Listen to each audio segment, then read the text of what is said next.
Hi, Marshall. Hey, How you doing? I'm doing good. How are you? I'm doing okay. There's a few things that need to happen right now in life to move me forward. I'm waiting on them, but yeah. Yeah, Otherwise, I'm doing I'm okay.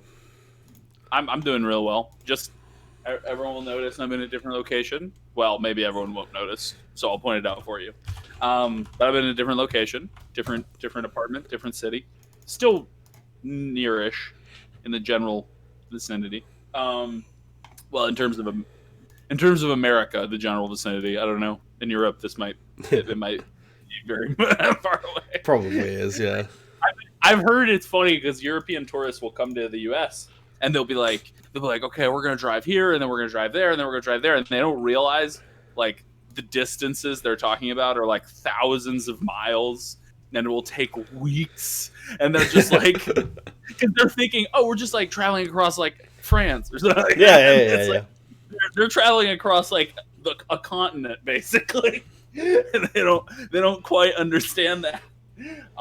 But I've just heard funny stories of people like just completely misplanning their trip because they don't realize the distances. Um, but yeah, things have been going well.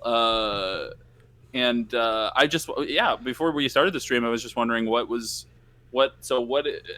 your goal with the Fallout New Vegas like anniversary stream? Like, are you aiming for a certain point in the game? Are you aiming for a full playthrough, which surprised me actually, or is it like a speed run or something like that? It's definitely not a speed run. I'm like 20 hours in, so it's definitely not a speed Well, it run. could be a.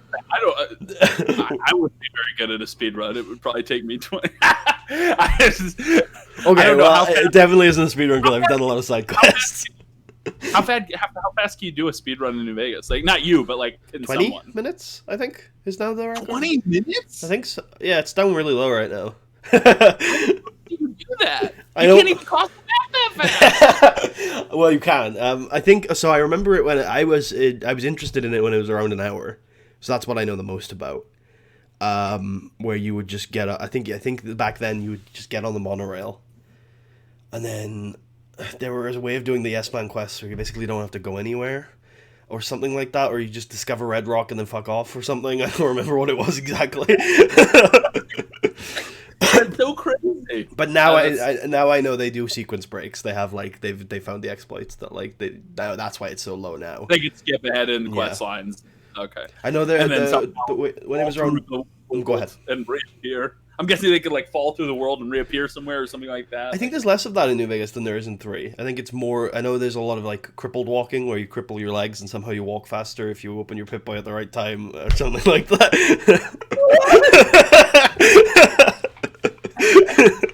what? That's so wild. I didn't know that. Or like reload skipping or something, like reload a gun and then you pause at the right time and you like zoom forward or something like that. I don't remember exactly what it is these days, but yeah. I mean, my favorite exploit that this is like the only exploit I know in 3 or New Vegas, and I like it because it's very helpful.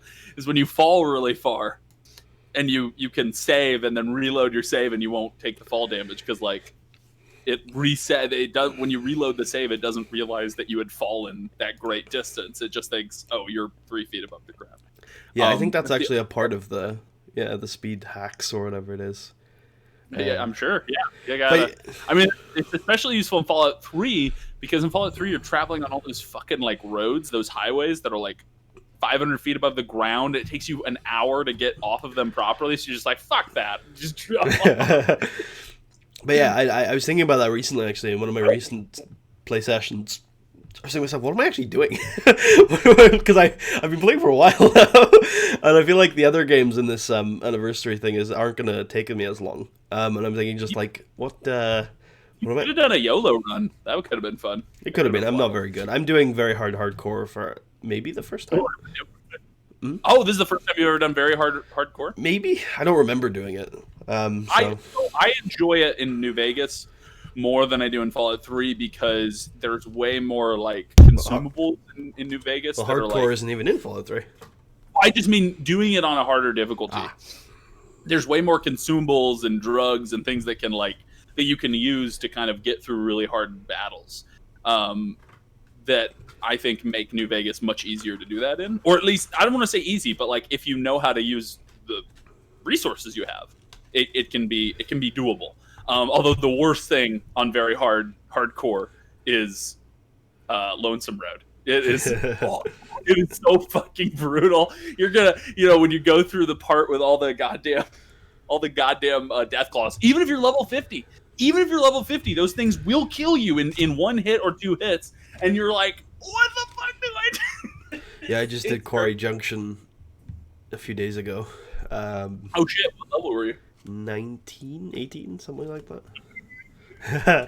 That's tough. That's tough. Yeah, well, it wasn't too bad. What I like about New Vegas that I forgot is that on very hard, none of the enemies are bullet sponges. They just fucking kill you. That's all it is. Like, you can still, they still die relatively quickly. They're just gonna kill you. That's why. And I'm enjoying and that. I like that. It makes it that you need to use the terrain to your advantage. Cover, you can use cover pretty well ish. There's a few hitbox issues with cover. Where you're like, I got him. It's just like hitboxes in the Game Bro engine are real fucky. Yeah. Just everything to do with like hitboxes, invisible walls. The Game Bro engine. We've talked about it in the past a lot. So like the thing that's going through my head with the game, I don't want it to be like a complete. Like, I'm pretty happy with the playthrough I have on my YouTube channel, which has come up a lot. Where I'm like, well, I've already got a playthrough that I consider to be like really complete. So. That's been something on my mind where I'm like, I know, and I also, part of me, I don't know why I haven't been able to like verbalize it yet, but I don't want to play Dead Money. I've been thinking about it for a while. I'm like, I don't really want to play Dead Money or Honest Hearts right now, but I do really want to play Overworld Blues. Mm-hmm. Dead Money is oppressive. Yeah. It's a soul sucker, and it's one of those. I think it's one of those things where if you're really into the character and you're really into the playthrough, it's a lot of fun because of how oppressive it is, right? But if you're not, if you're just playing casually, you'll bounce off Dead Money, I think. Because it's just like, if you're in a casual mood, you're just like, I just want to like kill things and like, do some quests. You're going to hit Dead Money. You're going to be like, oh, there's traps everywhere. I have to saw these people's legs off to survive. I have to like do all these. I've got a schizophrenic nightkin I have to deal with. And then you fuck up one dialogue thing with Dean. With what? Dean. Yeah, with Dean, and you're like, oh fuck, you're like, it's over, he's gonna kill me now. Yeah, Dead Money is very stressful for a lot of reasons, and I understand why. If you're not doing a complete playthrough, I do think it's one of the things you would skip. And I think Honest Hearts is probably just the worst, like just not the. I still like Honest Hearts, but it's probably not the best of the four. Yeah. So I understand also why you'd want to skip that, because it's also kind of like not as important to the story of the four. It's important to the story of like Caesar's Legion, but not really important to the story of the Courier. Whereas the other three, especially the last two, of course, are much more important to the story of the Courier. So, it's one of those things where if you're doing a Legion playthrough, you got to do. Well, you don't have to do Honest Hearts, but I do think a Legion playthrough in Honest Hearts is probably a lot of fun. I don't know about a lot of fun. I've actually never done a Legion playthrough through Honest Hearts, so I don't know what it would be like. But you probably just kill everyone and then you leave. You kill everyone. It's just like, Honest Hearts is going to be the fastest DLC if you want to, right? You just go kill those two guys, you pick up the map, you go home. That's all it is. I guess that would work. No, have you ever done that quest? If you kill one of the two guys, a quest pops up that says go kill the other one and then find the map. And then go home. Mission accomplished. Yeah. That's really fun. My work here is done.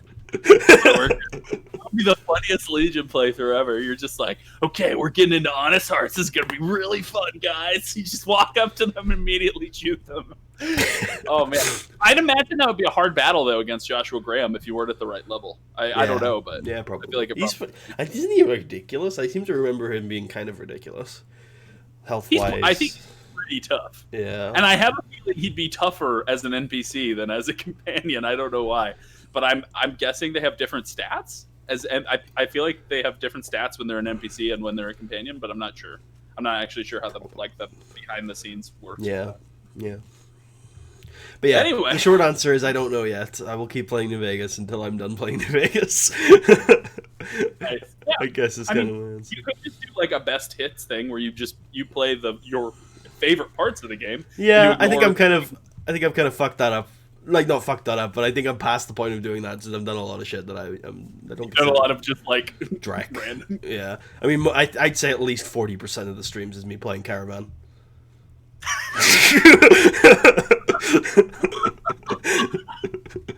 very, What's that kind of play? very petulantly taunting whoever it is I'm playing Caravan against.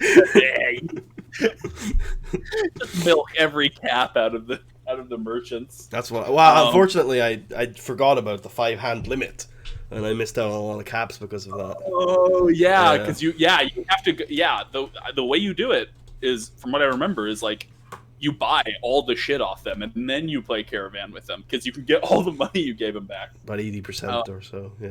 Yeah, a ton. And then you've got all this free merchandise, and if you don't want it, you can just resell it back to someone else. I will say I think this is the richest I've been in my New Vegas playthroughs at this point in the game.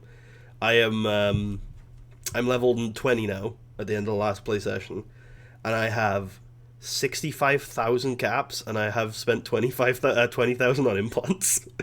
Right. I haven't got to the strip yet. I do notice that every playthrough in New Vegas, you get more money than the last because like you get a little more efficient each time at like milking money out of every interaction. And, yeah, and I know I haven't milked all of. I'm repairing so much when I don't need to. And I get even less reverent towards NPCs' personal items. Like, like I remember when I first played like the beginning of the game with Doc Mitchell. You're like, oh, that's all his stuff. I'm not gonna take that. And then like, by the time I'm doing my 5th playthrough, I'm just like, give me all that shit. Give me that. I just take anything that's not nailed down in his house. Yeah, I think what's weird is I was looking up because I've been evil karma pretty much the entire game, and I was looking some stuff up about Cass because I had never seen Cass like get really pissed at me. And there was a lot of forum posts like, how are you evil? The game just throws you karma, and I'm like, I've stolen everything. I think the only thing I've lost karma on is stealing, and I'm still evil. Yeah, in New Vegas, you genuinely have to just rob everyone if you want to be evil, because there's very few. Well, I guess you could also just murder innocent civilians, right? Well, I've been murdering people and not losing karma for it. Really? I don't know if who have you been murdering? Mostly the NCR troopers. Oh, I don't think if you lose karma for that because they're considered like the foot soldiers of a faction. Yeah, I think you lose. I don't know the way I'm doing it though. I think I should lose karma. No, I doubt it's evil bastard. I'm just saying the game. I think you gain karma for killing fiends. Yeah, but only if you're stealthed. Maybe I swear there was a bug like that, and only if you're crouched. That's where what's weird with the fiends is you gain karma for killing them, but if you steal their stuff, you lose karma. If you've slaughtered all of them, there's no one left alive, and then you take the one bottle cap they were left out. The game's like, you're an evil bastard. You're irredeemable. How dare you? You took this man's property. It's like my Star Wars morality system, which is spread to other groups now. My Friday night D&D group are terrified of stealing or property damage because the guy who played Gartan in Voyagers in there. Yeah, gotta do some property damage. I remember one time you were like, well, you could destroy it, and then we destroyed something, and you were like, you lose. You take 5. It wasn't actually that much, but it became a meme. I know in anyway, that's a long story, not worth telling. But yeah, it became a meme. Anyway, that was a good pre-show, but you ready to get into it? I'm ready to play. Yeah, we got everything ready. Open. Yeah. Whoa. I'm in a weird. You ever wake up with just a lot of ugh? Anyway. Well, I have a deviated septum, so I always wake up with a lot of ugh. Unfortunately. Everyone watching's like, this is disgusting. Look, we're humans. Okay. You got to deal with our humanness, okay? Maybe we're humans. Maybe. Yeah, you're right. I'm a half elf. I'm a variant human. Half elf. My mother was an elf. My father was a sprite. Anyway, your mother was a murloc. Was a what? Your mother was a murloc. Okay. So, when we oops. Oh, I just Oh, played two songs at once. Can you hear that all right? wait, DJ now. Oh, I muted the site. Ooh, that's gonna be a problem. Hold on, let me unmute. I muted the site so that the brrr wouldn't come through on the other instance. I'll work that out. But yeah, I can hear it now. Okay, cool. You are awoken from your slumber. But who did you stay in your own room? I forget about this, or did you stay with someone else? And who did you stay with? If it Oh was yeah, someone that's else? right. I think we actually were two to a room, so I guess I would have stayed with Alessandro. Alessandro. Okay, yeah. Okay, then never mind. Because if you stayed with Ragni or Serena, it was you were gonna wake up early. They like waking up early. But No, I put those two in their own room. what kind of what is your character's morning ritual? What time does he without an alarm clock, since you don't have one? Indeed. What is the natural time that your character is likely to wake up with his own rhythm? It's a good question. For me, it's if I've gotten a good night of sleep, it's 9:00. I remember. But if I haven't, I remember now. We actually talked about this last session. My character does not wake up unless waked. Cannot be. You just can't wake up on his own. He will sleep forever if you don't wake him up. Okay, Alessandro then probably knows this, right? Yeah. I would guess. Yeah. Okay. He's like, I've never noticed this before. But he's dead. I am the captain now. I'm the lieutenant, not the captain. I am the lieutenant. Oh my god, that'd be so funny. But no, Alessandro begins to. Is this like a genetic thing, or is like I guess I'm I don't tying know. this to his low con. Gotcha. Yeah. So there's a sense in which he will definitely die in his sleep one day if Yeah. it's It's a danger for him if nobody wakes him up within like a day, he's dead. Yeah. Because he needs to eat pretty frequently. Nice. I'm also gonna move this up slightly because cutting off the top of my hair. Oh, anyway. But okay, great. So Alessandro shakes you awake gently and says, "Sir, I think it's probably time for you to get up." Very well. I hope the breakfast is ready. And I'll get up and I'll open up the footlocker and begin putting on the armor and get the bow on last. Cool. You could have requested that the breakfast be served downstairs or brought to your room. Which did you ask? I love the minor questions, but he's like, "Let me get out my calculator." Just kidding. Brought to my room. Okay, cool. So you hear a knock at the door, and Alessandro opens it, and one of the serving boys walks in with what appears to be a tray with, all the fixins, bacon and eggs, and appears to be a glass of water and a little cup of hot tea, and it's all sat in front of you, and because you paid the premium, I assume you asked for the finest. I asked for something big and hearty. You asked for big and hearty, yeah. So so they sort of sit it all down for you, and then the young gent sits there for a moment awkwardly. Is he waiting to be dismissed or waiting for some sort of tip? Can I know? Can I roll an insight check or something? Have you come here before? I think you have. Oh yeah. Would I you stayed have here a few times before. done this thing a few times? Yeah, probably every time. And yeah, you know that it is polite to tip, but it's up to you whether it's not required. So you could just be like, "Leave, boy." It's up to you. I toss him a. That's where we find out how much of a Grinch you are. It's not about. I mean, it's not about money. It's about character. It's about the principle. Yeah. It's also about what types of currency I have on me. Hey, give a man a coin, he eats for a day.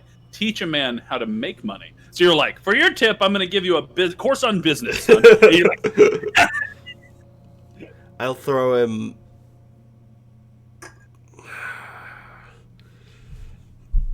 How good was my sleep? the bed in here is pretty good. They keep it stuffed with a lot of. Basically, they keep it stuffed with a mixture of like hempen fibers for sort of strength, and then a little bit of down feathers for softness. So it's like it's a really nice mattress. So I think you probably slept pretty well. Okay. And how much? And I've been here before. How much do I like these breakfasts usually? Do I enjoy them? Is it good food? Would your character enjoy very like savory, salty, meaty breakfasts with like a lot of eggs and sausage and bacon and that sort of thing? Or does he like I mean, if he likes that kind of thing, this is not like what we would call like a French breakfast. It is very like, it's very like, it's more American almost. There's no pancakes though. For Tarius, the most important thing is that it got him through the following day without too many issues. Yeah, probably then. Yeah, it's a lot of protein and carbohydrates. So like, yeah, not that Tarius knows what those things are, but like, yeah, it would get him through the day. I tossed the kid a gold. Oh, gold! Oh, that's woof. This kid takes the gold. He checks it first because he's a little confused, and he puts it away, and he says, "Sir, if you ever need anything, simply ask." And he walks away. Okay, I'll tuck in and ask. Well, if Alessandro's still here, I will, let him know that if he doesn't have his own breakfast, if he wants anything, I usually don't finish it. Cool. Oh, you don't? Yeah, he probably takes. Small he probably stuff. takes. Yeah, it probably also gave you some like herring, and he avoids that, and he reaches for the. I tuck into the fish. He reaches for the sausage and goes to town on that, and eats some of that, and maybe takes a little bit of bread. And he says, "So today we are going to Castle Gormlin to track our prey. Is that true?" Yes, indeed. Good. Will our strategy be to speak to people or to look for physical signs of where they have went? I think we will find more luck in tracking the physical signs, but I think it's often best to explore all avenues. I will probably split our party into multiple groups, at least while we're in the castle. You, I think, are best suited looking for those physical signs. Myself and the knight will probably talk. Very good. Who would you like to take with you? Do you want people to keep you safe or people to assist you? I will take.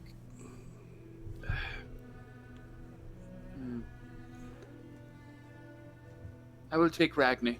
He would be able to help me tell the difference between dwarvish footsteps and goblin footsteps better. Very well. So it shall be. Okay. So you finish your breakfast. Alessandro gets ready, and goes downstairs, and presumably you get ready. And when you head downstairs, the others are there. Sir Renault is polishing his armor when you get down there, and Ragni is like doing this like calisthenics routine he does every morning because he's like his bones are just like falling apart, so he has to do this whole like this whole stretch and like bending and all sorts, like it's like a weird medieval type of yoga he's doing. and you guys are probably used to it. Anyone who's like been out on the trail with him, he does this every morning. And Agni says, Well, I believe that they had a good sleep here, although I must say they have to get some dwarvish-sized rooms here. And Sir Renault says, well, they can have as many dwarvish-sized rooms as they want, but I won't be staying in one of them with you. Give them both a nod. No comment on the dwarvish economics, the dwarvish hospitality industry. Yep, Kristen stayed with the youngin, with the with the boy, and Kristen says, well, if we are to head off, I suppose we should. If we're to head off, I suppose we should begin. I look around for the bard. Oh, not the bard, the courier. Yeah, the courier is sitting at the table. He is having himself a small breakfast, much smaller than yours. He's seems to have paid for just a small, like, half loaf of bread and some butter that he's finishing off. I nod over towards him and say, we will ride with this courier to Castle Gormland.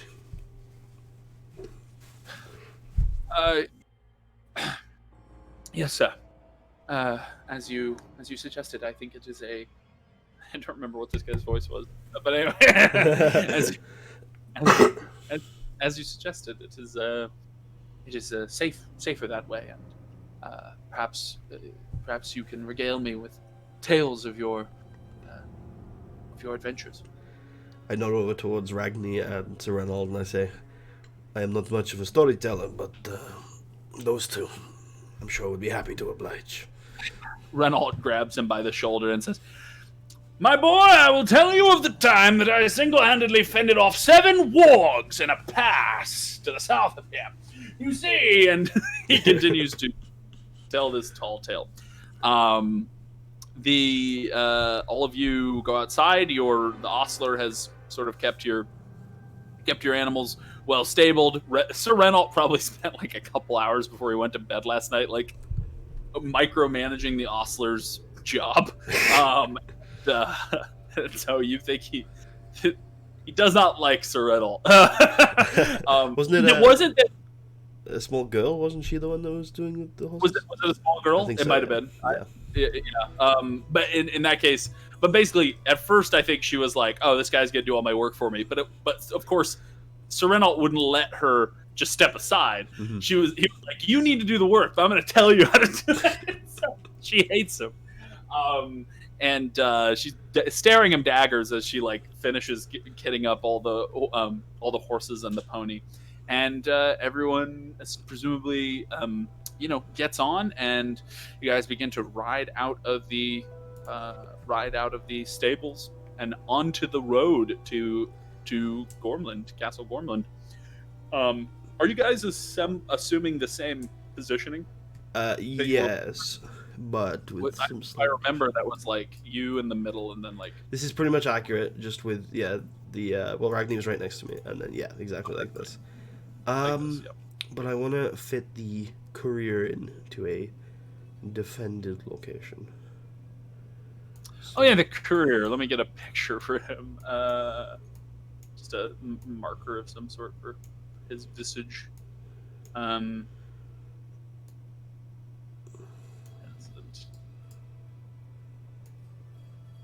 see.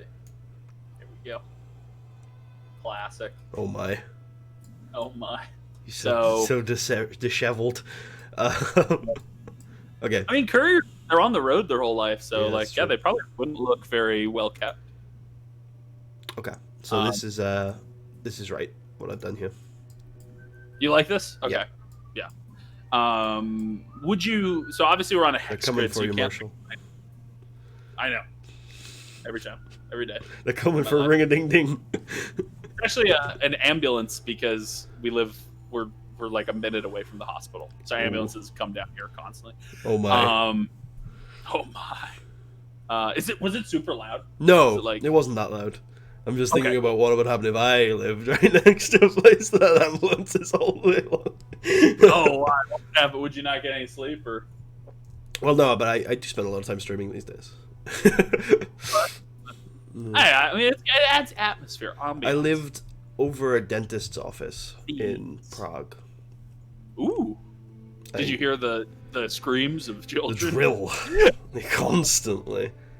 Oh my god, really? Yeah, like in the middle of the day as well, and I slept in the middle of the day, so I was just constantly like, just shut Well, up. it would definitely be disturbing if it was in the middle of the night. At 3 in the morning, you hear, God, no, stop! Are you here for your checkup? Right? That's what you call the authorities. But yeah. Well, I was an unregistered immigrant, so I did not call the authorities. That's a spotty situation to be in. Oh, it was in the Schengen area. Who cares? Yeah, you're in Prague. You're not in Trump's America. You'll be fine. Exactly. But you, so you guys have your positioning here. You guys begin to head down the street. Head down the road. And this road is kind of like it's kind of like a well-kept gravel road, basically. I don't know if I described that yet, but this one was built by the Baron in recent years. It's not like an ancient road. And you guys begin to move along it. Why don't you roll me a D12? 10. Nice. Nothing much of interest happens along the path. You run into, occasionally you'll pass by peasants that appear to be taking their goods back to Mordrake or to Castle Gormland, because you're starting to reach kind of like a midway point between the two. And occasionally you pass soldiers who are just in like a cart, and they appear to be off duty because they don't seem very tense. And by soldiers I mean I don't because in this time period, in this place, there's not a very large standing army like we would have now. It's more a very small group of like guardsmen that are paid around the clock, and then if you went to war, you would sort of call up your bannermen, and peasants would throw down their pitchforks, and they would be armed up. But in this case, these are they appear to be like full-time castle guards or something of that sort, and they're in a cart on their way to Mordrake.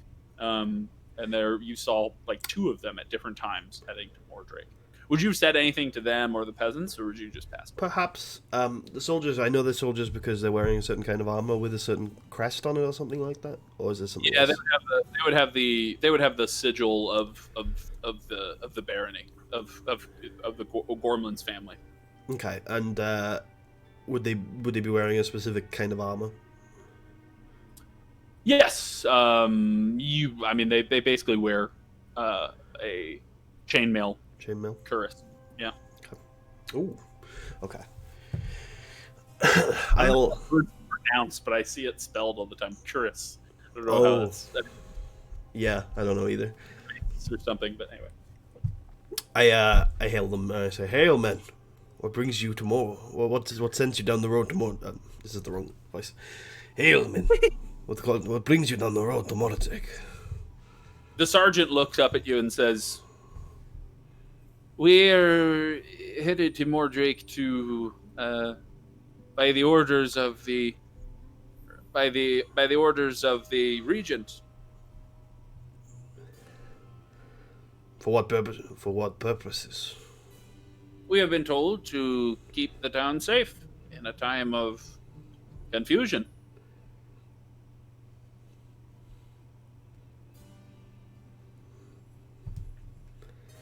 Let me check my stats here. See if I want to take this on. Yeah. All right. Screw it. I will itch my nose. I pull out my crossbow and shoot him. I don't have a crossbow. I don't think. Anyway, I itch my nose, showing my signet ring, and I say,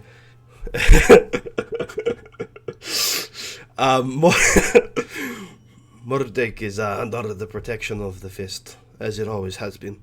You can tell the regent that. We do not need soldier men.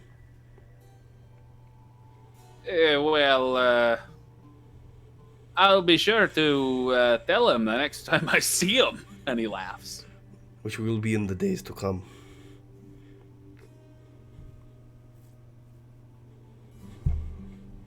So you're ordering him to turn back? I'm trying to persuade him that it would be in. Trying to persuade. Roll persuasion. Okay. Is he from a feudal society? Yeah. Okay. Yes, he is.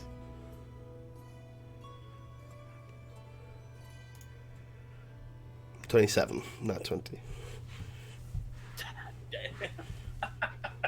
I was thinking in my head, this is gonna be hard. He says, I've heard of the sigil. I've heard of of the fist, and I believe I recognize your family crest on your signet ring. I have very good eyesight. Oh, yeah, indeed you do. That's good to notice. I try to keep it hidden, but that was a good spot. You were very discreet. Very discreet. Well, let the regent know he may have allies, strong allies in the fist, but we do not need soldiers protecting our town.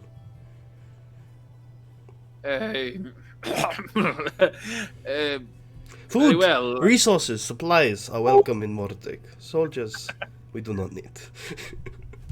He says, I suppose I can send my men back, although if it is soldiers you do not want in Mordrake, I am not the commander of all of the region's forces. But I will turn my men back to Castle Gorm. Good, and you will speak to the regent about what we have spoken about today. Well, I was joking before. I don't speak directly to the regent, but I'll tell my commander. I say, good. Okay. He turns back, but of course you're heading to Castle Gorman too. So there's. Would you like to ride with us?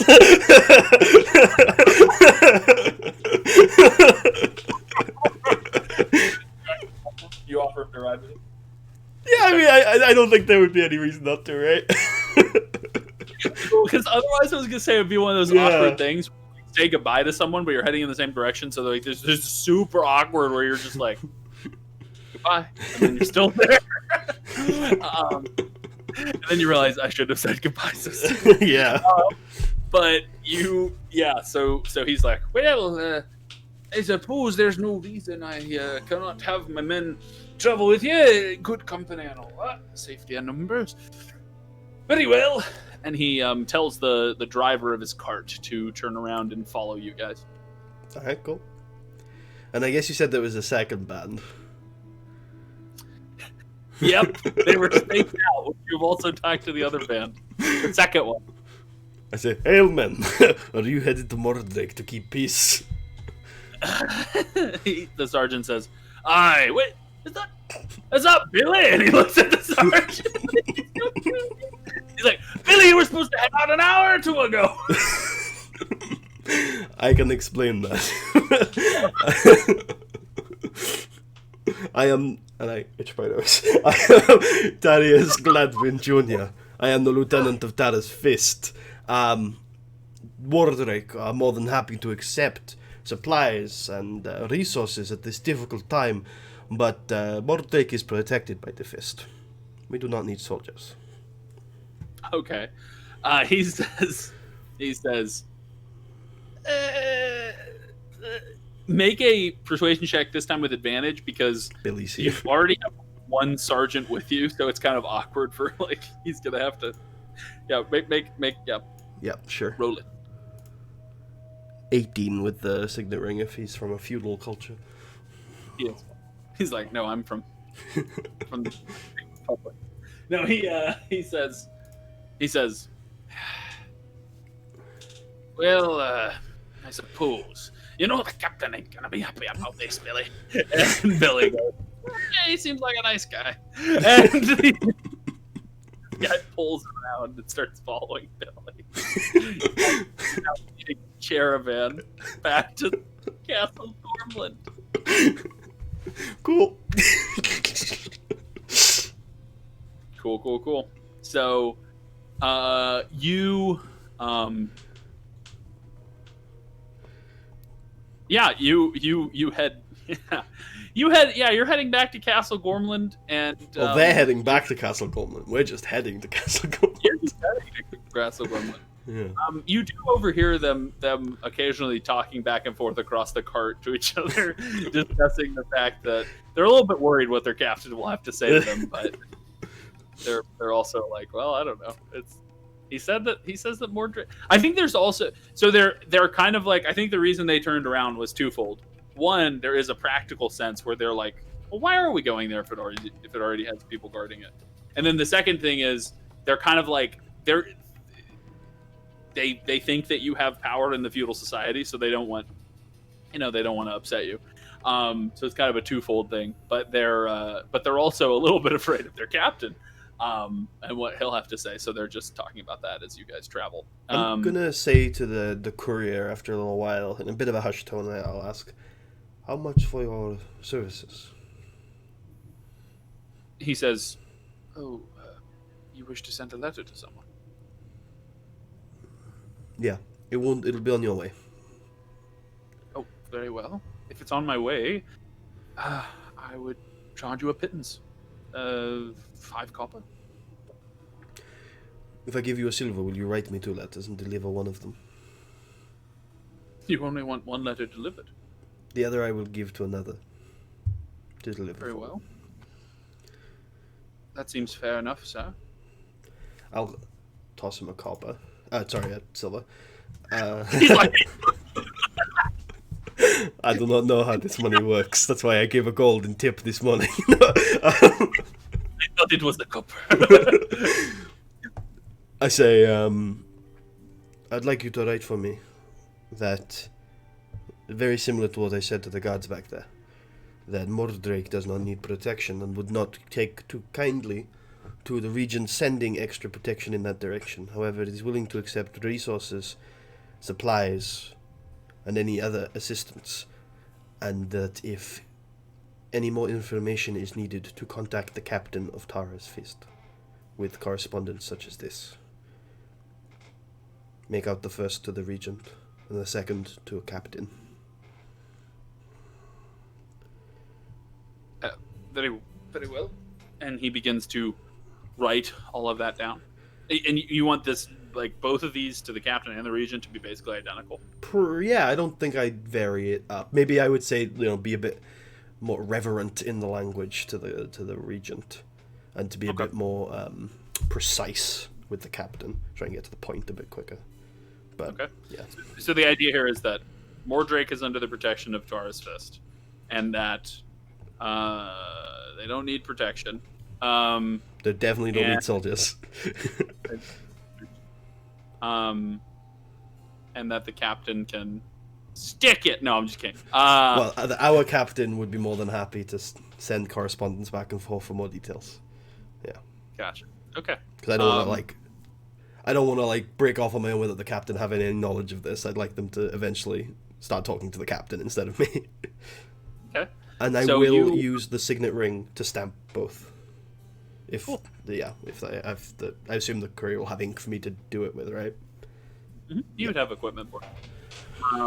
He would say, you would probably use the signet ring for wax. It would be a wax seal. Okay. And he says, which do you want me to deliver? The regent, if that is possible. Oh, yes. You're a courier yes. for the Duke, no? I assume you'll be able to have, if you're carrying message, you should be able to get it to the regent at some point. Yes, I am allowed in such places. And then I extend my hand for the captain's letter. He hands you the captain's letter. I kind of write back a little bit to one of the carts, the one with Billy in it, and I'll say, "It may help you when you speak to your captain to have more information, and of course my sign." And I hand him the letter. That should have everything you need. He says, "Oh, thank you. This will go a long way to assuaging the captain's vengeance. Don't worry, I nod towards the two heavy armor wearers ahead of me. I know how military types can be. This is not your fault. No, fault is the wrong word. I don't use the word fault. This is not your fault. You've just orders. I don't use the word fault. This is not your.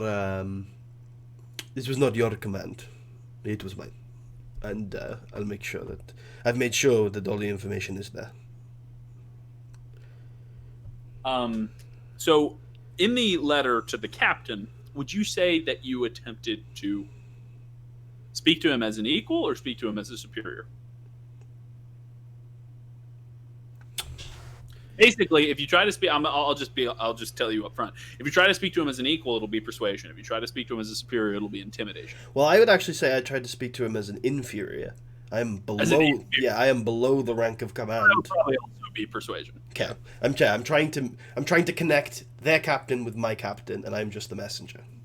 Yeah. Cool. Do you want me to roll a persuasion now? Yeah, we're gonna roll as your persuasion check, as if the letter itself is a persuasion check. Okay, and I assume with the signet stamp, it would be +1. I'm gonna say it'll be a DC, because I actually like to tell people DCs when I can. I'm gonna say it's gonna be a. What'd you say? I like that. I like known DCs. Yeah. It feels less arbitrary. I'm gonna say it's gonna be a DC.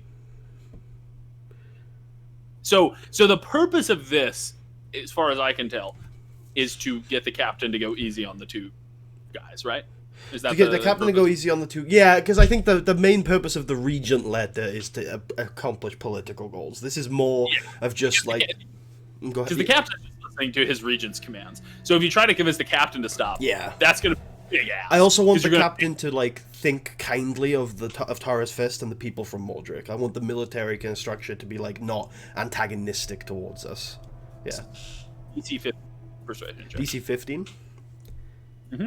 You cut out a bit. That's all. Can I have advantage for the courier's writing style, or be using it through a courier, having someone check, like sanity checking me? Maybe I'll have Alessandro there. You know, he's relatively eloquent as well. Yeah. Is that a British term? A sanity check? No, what is that? I heard that. Essentially, it's when you think you're doing something right, but you want someone else just to look at it, and it's just a basic like, is anything obviously wrong? Because like you think everything's right, you don't think there's a problem, but you want someone to just look and see it instantly. Is there something obviously wrong with it? Yeah. Gotcha. Yeah, sure. Cool. We'll count it as basically like the help action. Oh yeah, that's fair. Mechanically speaking. Okay. 24. Yeah, so when this letter reaches the captain, it will achieve the goal of making sure the captain, because I was going to say if you failed, the captain was going to have these men whipped. They're pretty serious with discipline. Yeah, it's fair. Nah, it's old fashioned and it's draconian. But he's not going to do that, because he now is like, okay, well, they he's gonna go easy on them with discipline, and he's going to have more respect for the Tarra's Fist. But in terms of whether he continues to send troops to Mordrake, that is entirely based on what the decides, because he's just, it would be a much higher DC to get him to disobey orders from a superior, especially a captain. Yeah. These sergeants, they disobey orders all the time. They're just... well, also you rolled a 17 and a crit 20, so I mean, yeah, that crit 20 was wild. 18, of course, because of the, but yeah. An 18, yeah, an 18.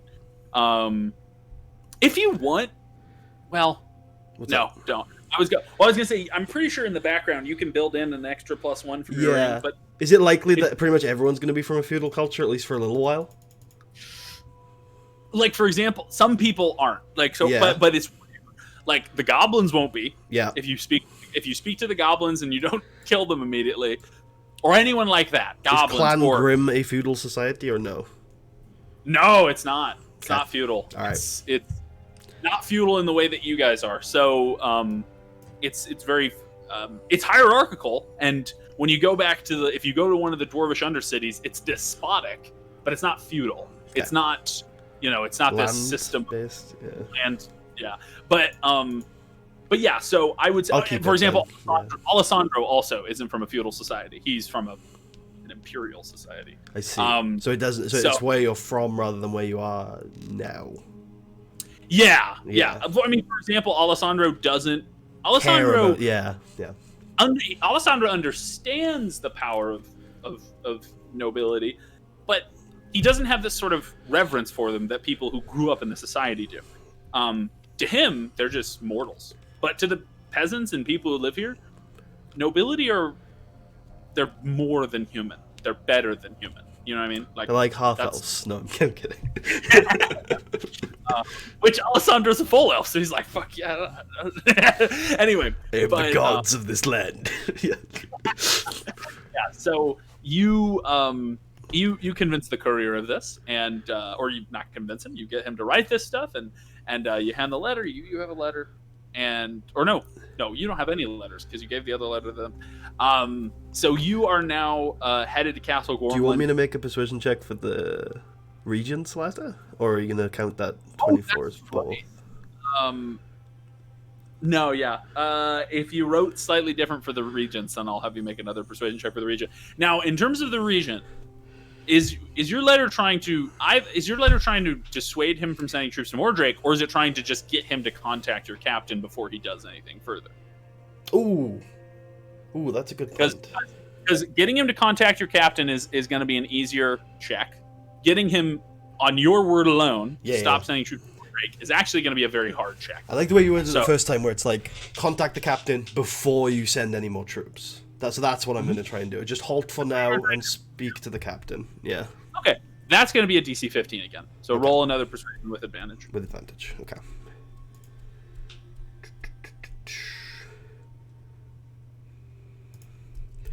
15. Yeah. Nice. He says, well, he doesn't say anything. You haven't seen it. But you write it down. The courier's like, this is very good. Your dictation's very good, sir. And he wraps up the letter. As you're riding along the road to Castle Gormland, you eventually see in the distance this old standing castle. It is half new, half old. You know, most of the castles on this island were old fortresses built by the Empire when they were here, by the Arisians, and then they kind of fell into disrepair or got older, and then were rebuilt in sort of the Hallstatt style. So they're kind of half really old and half kind of newer. And so as you see Castle Gormland, it's that kind of typical castle of that style. And as you approach it, you eventually reach there's kind of a castle town area outside the castle. So it's things like there would be a pub and there would be a couple shops and quite a few people living in the castle town that's outside the castle, as well as a few farmers in the periphery further off. Do you do anything in this region, or is your goal to push on into the castle proper? I don't think so. I think we got all the supplies we needed before we left Mordrake. I haven't thought of anything on the road, so I think it's just to get down to business. Well, but I'm wondering whether business is here or in the castle proper. I see. Well, because it could be that the goblins, it could be that this would be a good place to start, or it could be, just to give you an idea, you are on this side, so you're on this part of this part of the castle. It might be that the best place to look for the goblins is like this part, sort of river. So it's up to you. Wait, is that what you want? I've forgotten. Is there any surviving members of House Gormland alive in this area? I assume no, right? Or do I not know? Roll a history check. Sure. You know of the young boy, and that's all you know without a history check, but you might know more. 13.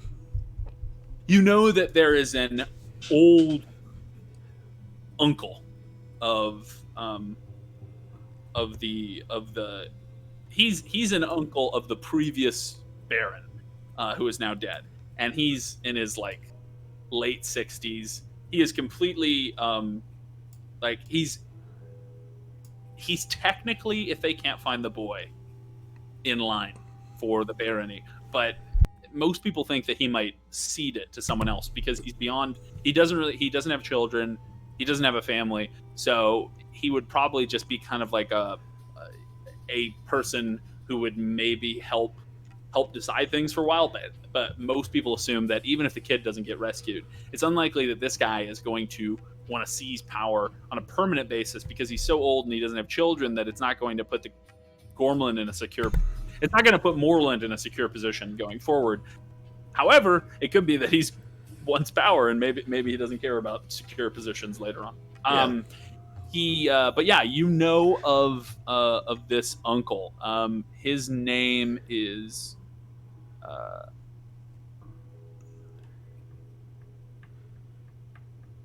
Martin. Martin. Okay, gotcha. All right, I'm gonna push on through the settlement until we get to the White River, unless anything stops me. Yeah, well, so if you go through the castle, you will get stopped by some basically just people who check who's going in and out. Okay. They're not. It's not like secret police or anything. But there is still war in Castle Gauntlet. So yeah, when you get stopped by them, they just check to make sure that you're not bringing in any contraband, and you're not. What is contraband? Out of curiosity. Contraband would be weapons from anyone that the kingdom is at war with, which they're not at war with anyone right now. Okay. And it would be anything that the current rulers have deemed unacceptable for mass consumption. So stuff like certain strange foreign spices, ale, certain drugs. Ale's fine. I'm kidding. I'm kidding. But, that rulership would not last long. It could also be things that are considered detrimental to a trade deficit. So Halsot has a trade deficit, and feudal people are a little bit aware of the effects on an economy that this can have, and so they would be reticent to import fine silks from really far away places because it's just going to make that even worse. And so they kind of crack down on things like that, especially moving over sort of barren, into other parts of the duchy and even the kingdom. But you don't have anything like that. You just have your basic equipment. It's probably all been made in Halston, so you're fine.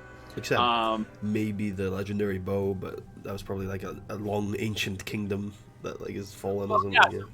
What's the story behind the bow? Have you figured that out, or is that? Well, it has been passed through the family since for about 200 years. This land, or is it from Origia? Is it from this island originally, or did it come from the mainland? Oh, I think it would be better if it came from the mainland. Yeah, now that I think about it. And then was it made by elves, or was it made by the Origians themselves? Because elves made a lot of magic weapons, but it could also be made by Origians. Okay. Let's say Origians. Okay. Yeah. So this is an Origian bow. They give it a look, but it's so old that they're kind of like, well, that's that's not. That's a musket. we don't. They definitely, you can tell, give Alessandro a couple extra stares. What, you never see a sea elf before? The guard says, I didn't know that's what it was called. And he says, you can go in. Sorry, sirs. Didn't mean to hold you up. And what's that? I'm going to do this even though I might make the guards awkward because I want to see what Alessandro's reaction is. I'm going to say, they are fine people, good navigators, fine exporters of fish. I tell you, fine people. Alessandro walks, as you begin to walk past, Alessandro takes the guard and says, if you ever find yourself in Valenterra, stab the first man you see. Don't mind my friend. Fine people. I'll walk past. Have you ever asked Alessandro about his homeland, or are you just assuming? I'm gonna say I think it's better if I just assume these things. I'm gonna say that I met Alessandro and I like him, and I assume everybody of his people is like him. Yeah, that's good. Bastards, he says as he walks out. And the guard is very confused by this, and then he looks. He's Billy. What are you doing? Yeah, but you head on. The courier, as you get into, you're now in the actual first sort of section of the castle, and you can go even deeper in the castle, or you can from here walk around to the gate that you want to go to. And the courier says, "It was good to, meet you, Mister Lord Gladwin. I'm not sure what your Lord title Gladwin is my father. You can call me TJ.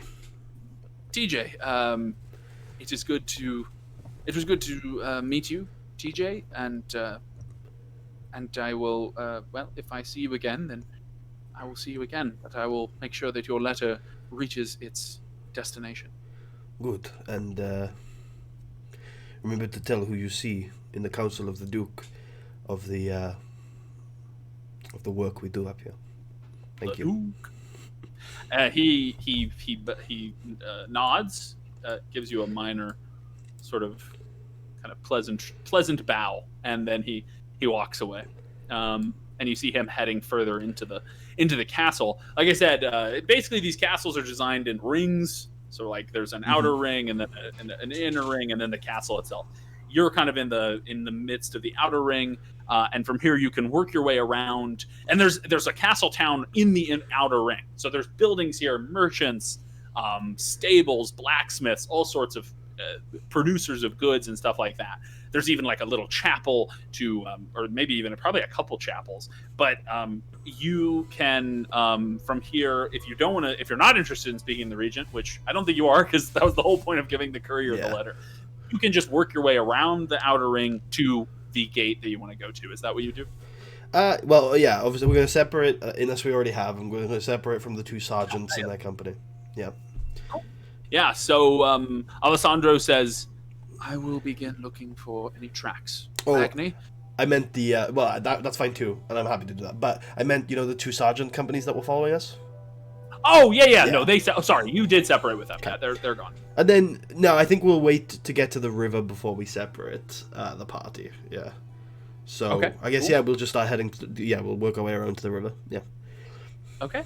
Yeah. So you begin to work your way around to the river, and I guess for clarity, because I'm not entirely sure. But I would probably know this coming into the town. Does the river go through the castle, or is it just is it outside the walls?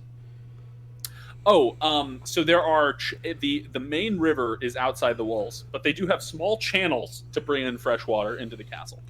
Gotcha. So the channels wouldn't really be on the map, but like there are small channels just to bring in fresh running water into the castle. And they probably will ship passengers every now and then out to the river if they want, if you pay, maybe, or no? Yeah, so they would actually have to walk out to the river, because the channels they're small, and they're blocked off by like these cages to make sure that people can't like use them as ways of egress into so they're like these wrought iron cages. You can't bring a boat into them. It's just enough to let the actual water pass through. So if you would have to actually go out of the castle if you wanted to get to the river proper. Gotcha. All right, then we'll head to the gate that goes out. Yeah, the gate that goes out, and then we'll split there. Yeah.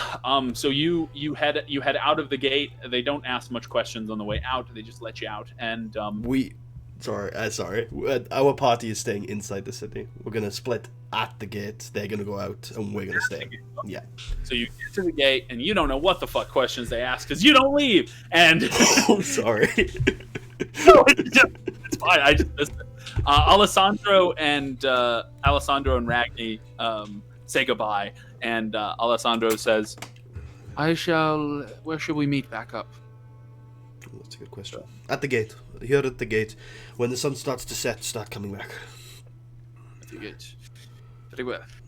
And he turns back and leaves with Ragni. And Ragni begins to say, "You know, you're not the most untenable of your kind I've met." And he begins to say a bunch of racist things as you walk out. Noted. And all of a Dwarves sudden, still hate elves like everywhere. Wait, he does. So I should be. Okay, I should go be. ahead. I don't think it's that Ragni's clan hates elves. I think it's that they kind of view them as kind of like, just like, you know, they just view them as kind of like, above the they view themselves as above the worldly affairs that dwarves like to pursue, right? So elves view themselves above mining, above gold, above building cities, and they and so the dwarves, most dwarves don't hate them for this reason. They just view them as kind of like weird trinkets. There is a clan of dwarves, or a city of dwarves, that actually that you have heard of, that is going to war with the elves in Valenterra. You were told about that last session. Those dwarves do hate the elves. They're racist as hell. Was I told the name of those dwarves? Do you know them? Was I told it? Yeah, because I don't think you were. Okay, then that's fine. No. Okay. But yeah, so you continue to. I'll turn to Sir Reynolds and say, "Oh fuck, I forgot his name. Oh no, I remember his name. Do you know of this Martin Gormland? Anywhere we could start looking for him?"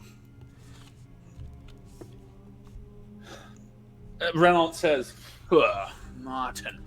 Well, I would suppose that it would be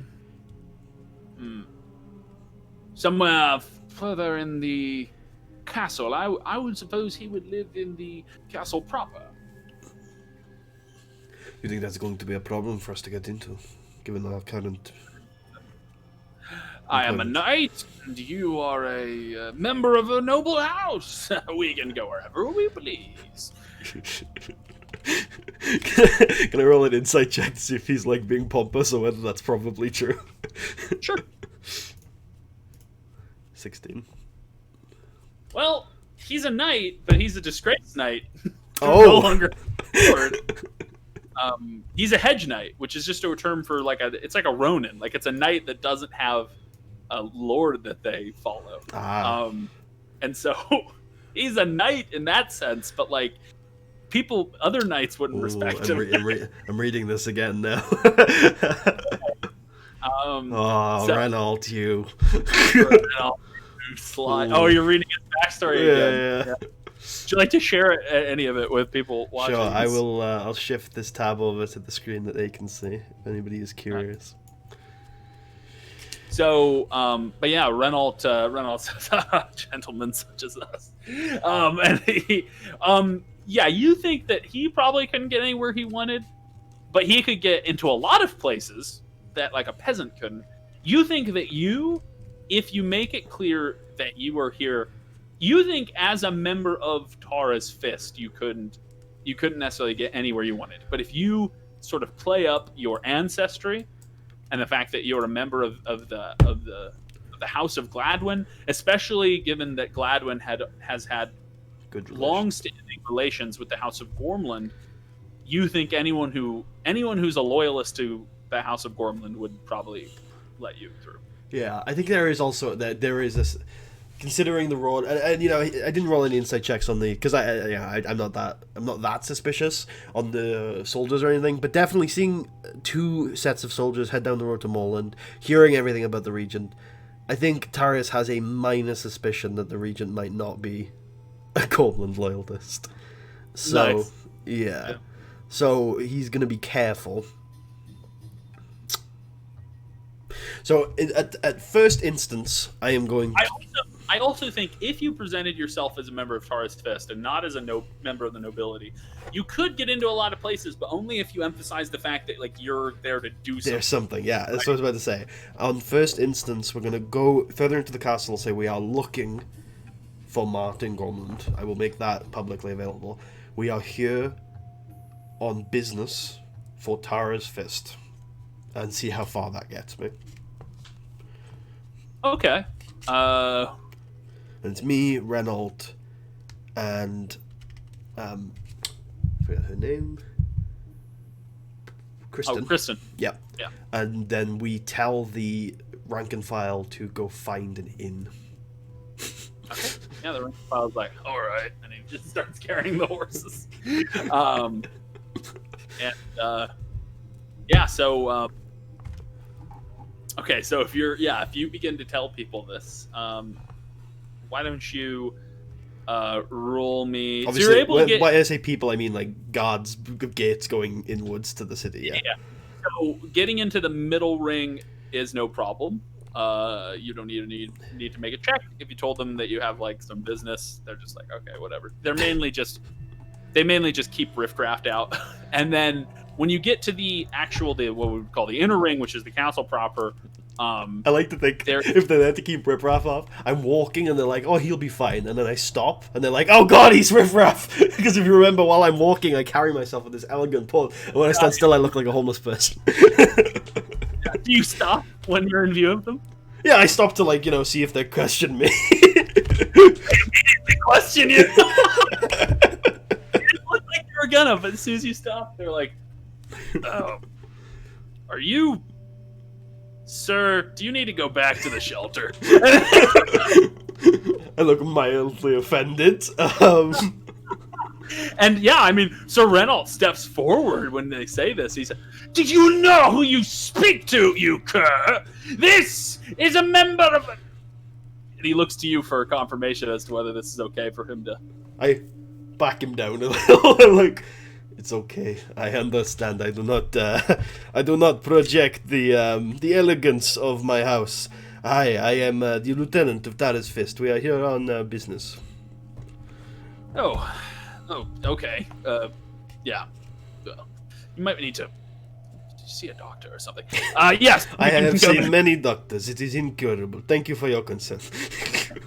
He says to find mystical artifact long away from here. I would not survive journey. Okay, thank you. He says, well, there is a very good piss prophet that works for the region you can speak to. What is a piss prophet? A piss prophet is a person who specializes in tasting and testing people's urine to see if they have any diseases. Thank you for the information. I will pass.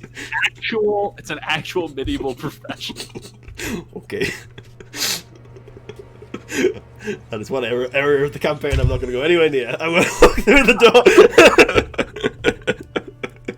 Okay. So you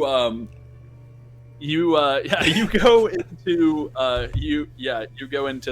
you're in the middle ring, and when you get to the inner ring, that's when it's actually...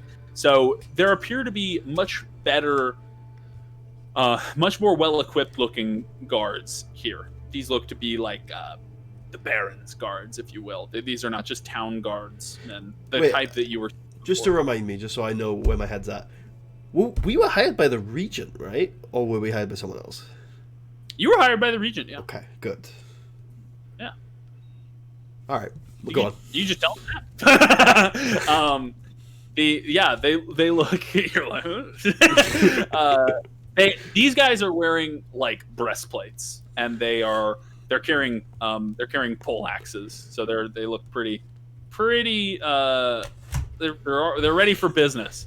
And Sir Renault steps forth, and so do you. And what do you say? They look like the assumption is that you are not allowed in unless you speak to them. So they don't even speak to you. You have to speak to them. Is this the gate to the inner ring, or is this something else? Yeah, this is the gate. Yeah, this is to the inner ring. To the inner ring. Okay, I'll say. Basically, the castle proper. Good evening, gentlemen. My name is Tarius Gladwin Jr. I am the lieutenant of Tarra's Fist. I have been hired by the Regent to track down an individual. I wish to speak to a member of his family, I believe to be beyond this gate. May I pass? They look and they say, "Do you have any proof of your job?" I have a contract, right? Didn't I get a contract from the captain? Okay. I'll pull out the contract and I'll hand it to them. They look at the contract over and see the signatories and the seal of the fist, and they roll the parchment back up and hand it to you and say, snatch it quickly and I put it back. I'm like, I do not like the fact that's on my hands. Then I put it back. Who do you who do you wish to speak to in the regent's family? I wish to speak with a family member of our target, not the regent's family. I wish to speak with Your target. They're like, oh, I didn't know we were killing the boy. Very good. They say, then you must be meaning Mr. Martin Gormland. So, and the other goes, Lord Martin Gormland. Yes, of course, Lord Martin. If they're perceptive, they will notice a tension drop a little bit out of Tarius at this point, because he wasn't sure how much everybody knew. And he says, yes, we are looking for Martin Gormland. Very well. Yes. I'm sure he could use the company. Here's, speak to the steward on your way in. He can lead you to Mr. Martin. Lord Martin, the other one says, yeah. Lord Martin. These two just... Ugh, the culture is rife in the castle guards. You do sense a bit of tension between these two as they have this sort of you head in, and they let you pass, and eventually reach to the castle. And there is there's basically servants who immediately who are there to deal with anyone who can get their way into the castle itself. And the servant walks up to you and says, "How may I be of your service today, sir?" And he immediately bows and genuflects deep to the floor. I take out a gold and I give it to him, and I say, "Sir, it's not needed." And he hands it back to you. Please, any work should be rewarded. I am not your master. Now, we are looking for Martin Gormland. He won't question it twice. He puts it in his pocket. It's a gold, yeah. I'm not surprised. You notice he puts it in his pocket rather quickly in case his superior sees it. He said, "Can be found this way, sir. Is he expecting you, or should I make him aware of your presence?" We are unexpected. "Very well, sir." And he begins to walk you inside, and he says, "May you have any refreshments for your meeting?" Sure. Do you have tea for me and my two companions? Tea can be brought. Wine or ale as well, if you would like it. Bread, perhaps oyster mushrooms fried in a guinea sauce. And look to the other two. Kristen nods and says, "The mushrooms sound very nice." Same for me. "Very well, sir." And he begins to walk you in. You get the feeling the servants are just taught to treat everyone, whether they have, like, if you make it into the castle, you get treated well by the servants. They don't really care whether you're nobility. You get the ace treatment. Unless of course you look like a complete asshole, in which case, of course, whenever you stop moving, they're a little bit reticent. But then they remember I gave him a gold. Well, he's like, I don't care what he looks like. Like, he looks like a crypt keeper. And he's like, he paid me well. I don't care if he's a limp. Anyway, so when we're walking, by the way, so what I've been doing in the past of like making sure my finger ring is pronounced. Instead of that, I'm gonna make sure that my crest on my shirt, on my armor is pronounced. That he notices it. That he make sure he knows. He notices the crest that these people that wear this crest are nice people. Maybe I don't know. Something like that. Nice. Yeah, Taurus fist. And you are led into actually one of the servants, not the one who spoke to you, says, "Sire, if I may be permitted to speak." Go ahead. "You may find it interesting, or perhaps not. And if you do not, you may beat me. But you may find it you may find it interesting, sire, that my father was a member of your company many years ago before he passed. He was merely a rank and file, no officer, but I have always, when I was younger, I considered joining, but decided not to. But I have always remembered the fist.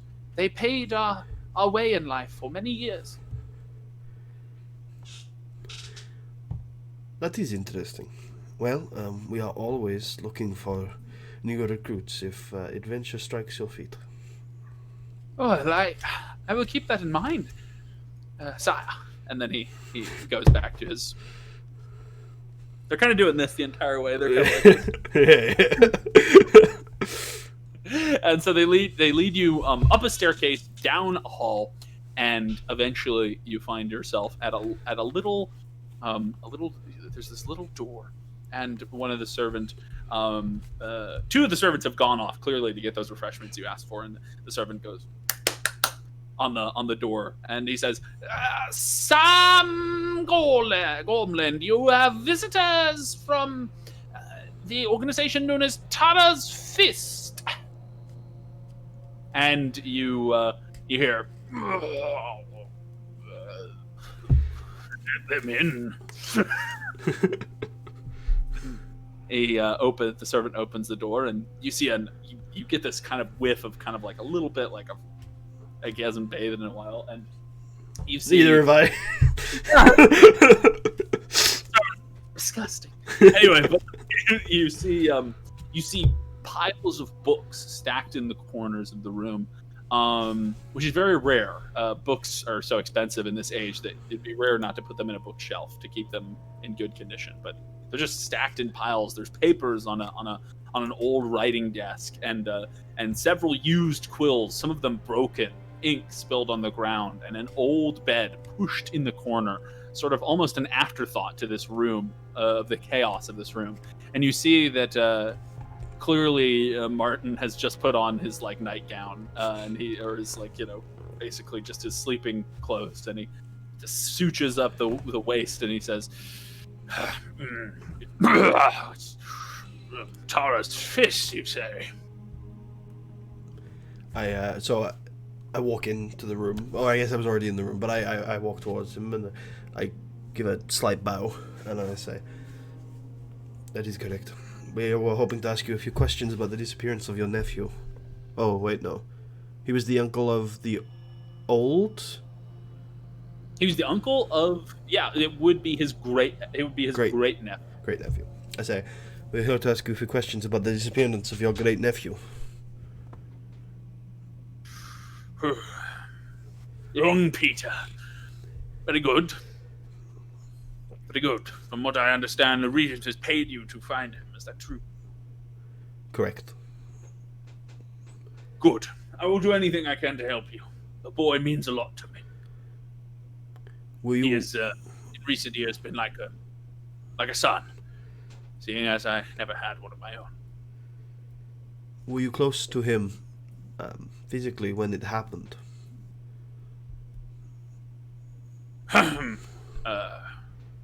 Well, no. I was sleeping. It happened early in the morning, and I am ashamed to say that as of late I have found myself waking later and later into the day. It must have been 7 in the morning when it happened, and I was slumbering in this room. Where was he when it happened, do you know? It has been reported to me, although I did not see it with my own eyes, as I have said. I heard that the boy was on a hunting trip. Do you know where they were? They were south of here, near the bend in the river. Who is he with? Who is he hunting with? I believe a few of his retainers, friends of his, courtiers, and I believe a couple castle guards were sent with him. Were any of the retainers taken with the boy?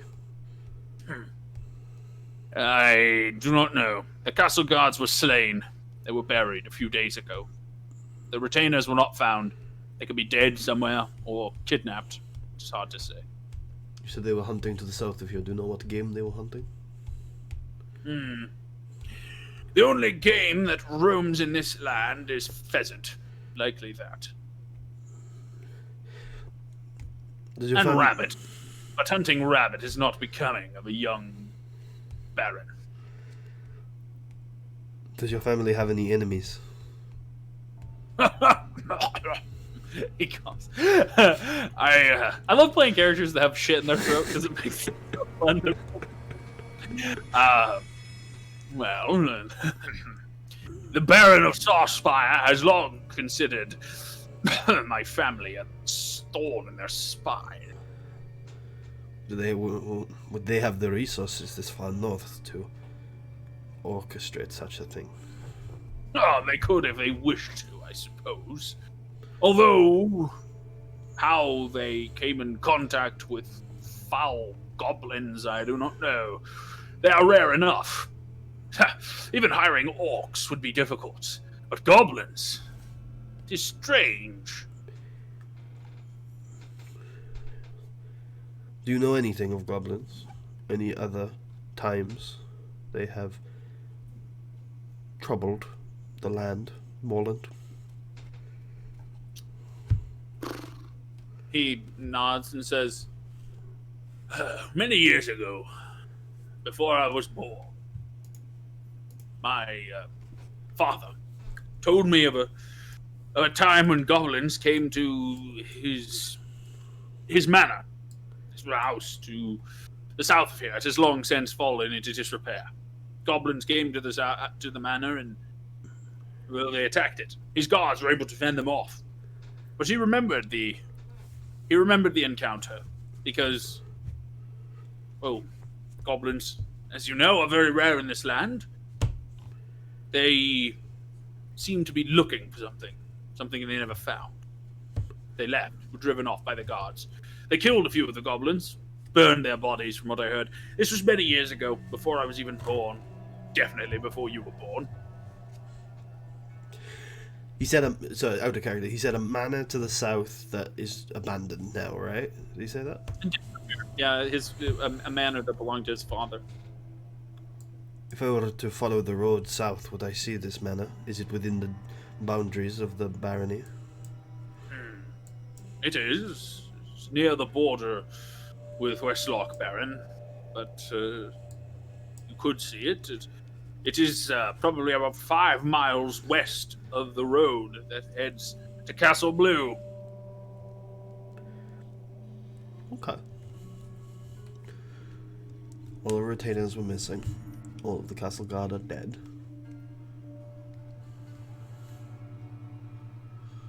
Is there anybody within the castle that authorizes these sorts of things? Surely a young baron does not go wandering without a paper trail of some sort. A hunting trip. Surely someone would have overseen this, made sure the timing was right, that the numbers of people were right. Well, any hunting trips or trips outside of the castle are arranged with the castle guard. And he also would have had to speak to the cook, I would imagine, because generally when you bring game back, it's meant to be skinned and cooked for the night's meal. Those are the 2 people that would definitely know about it in advance. Anyone else? Hard to say. So wait, so one person was the cook, and who was the guy from Castle Guard that would know about it? Basically the captain would have to be. Oh, okay. Well, maybe we'll be preempting a letter there. You're like, look, you're about to get a letter from me, but this isn't about that. I'm actually more interested in the cook. No, anyway. What were you saying? I'm more interested in the cook, actually. Cook, yeah. It's always the cook. It's always the butler. He says, well, if you're interested, he is well, actually, not a he, it's a she, a middle-aged woman. Her name is, I believe her name is Glenfith. When the Regent took over, were there any changes in the castle staff? Major ones? Let me think. Well, the cook is the same, but well, he did fire the previous treasurer. Although that was no surprise. There were long rumors that the treasurer was a bit incompetent. I think that he retained his position because the previous baron was friends with him, Peter didn't have the heart to. Well, anyway, Yeah. I think the regent didn't like the man, and I believe he also brought in a new captain of the guard. After the disappearance of young Peter. Yes, I believe he thought that the old captain was. Well, he blamed him, said that he was responsible for Peter's disappearance. The old captain was demoted, I believe. He's a sergeant by the name of Billy. No, I'm just kidding. He's not Billy. That would have been so good. I would have popped so hard for that. Okay. Does he say anything about the else? Okay. He's a sergeant who I believe is posted to the outer ring. Deals with riffraff now. Do you know his name? Well, I assume you do. Yes. Let me think through my brain. That's the best place to think through. Mine is very small. What? Shriveled like my rib cage.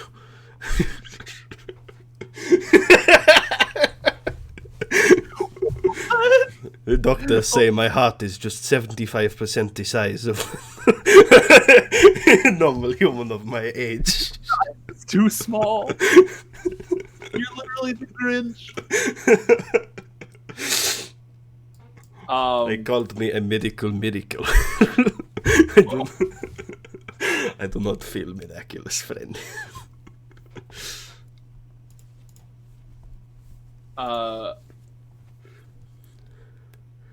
Jesus, I didn't know I had 17 AC. That's not too shabby. How have I managed that? His name was Captain Wren. Thank you, friend. Well, he's now Sergeant Wren. You've been helpful. I hope we will have good news soon. Do you know, we have been given a location, a lead you might know of. A town in White Peak called the White Vale. Do you know much about anything about it? Have you heard anything about it? White Vale. Yes. I have heard of the place. It is a strange town. How so? Some say that it is mystical. I know little about such things, but I have heard that it is supposedly there was once a they called them fairies or fae that once came to the town many hundreds of years ago. And ever since, they have said that this town is blessed with good fortune. The crops always harvest well. The winters are never hard.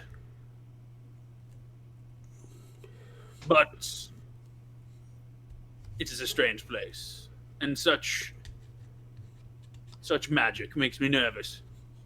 It is why I've always avoided the court wizard. The court wizard of Castle Morland. Gormley. Yeah. Castle Gormley, yeah. Of Morland, I suppose you could also call him the Morland Wizard of Castle Gormley, Lord of Noel. Just starts making noise.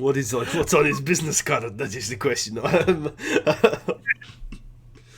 But such magic has always made me a bit nervous. And he eyes Kristen.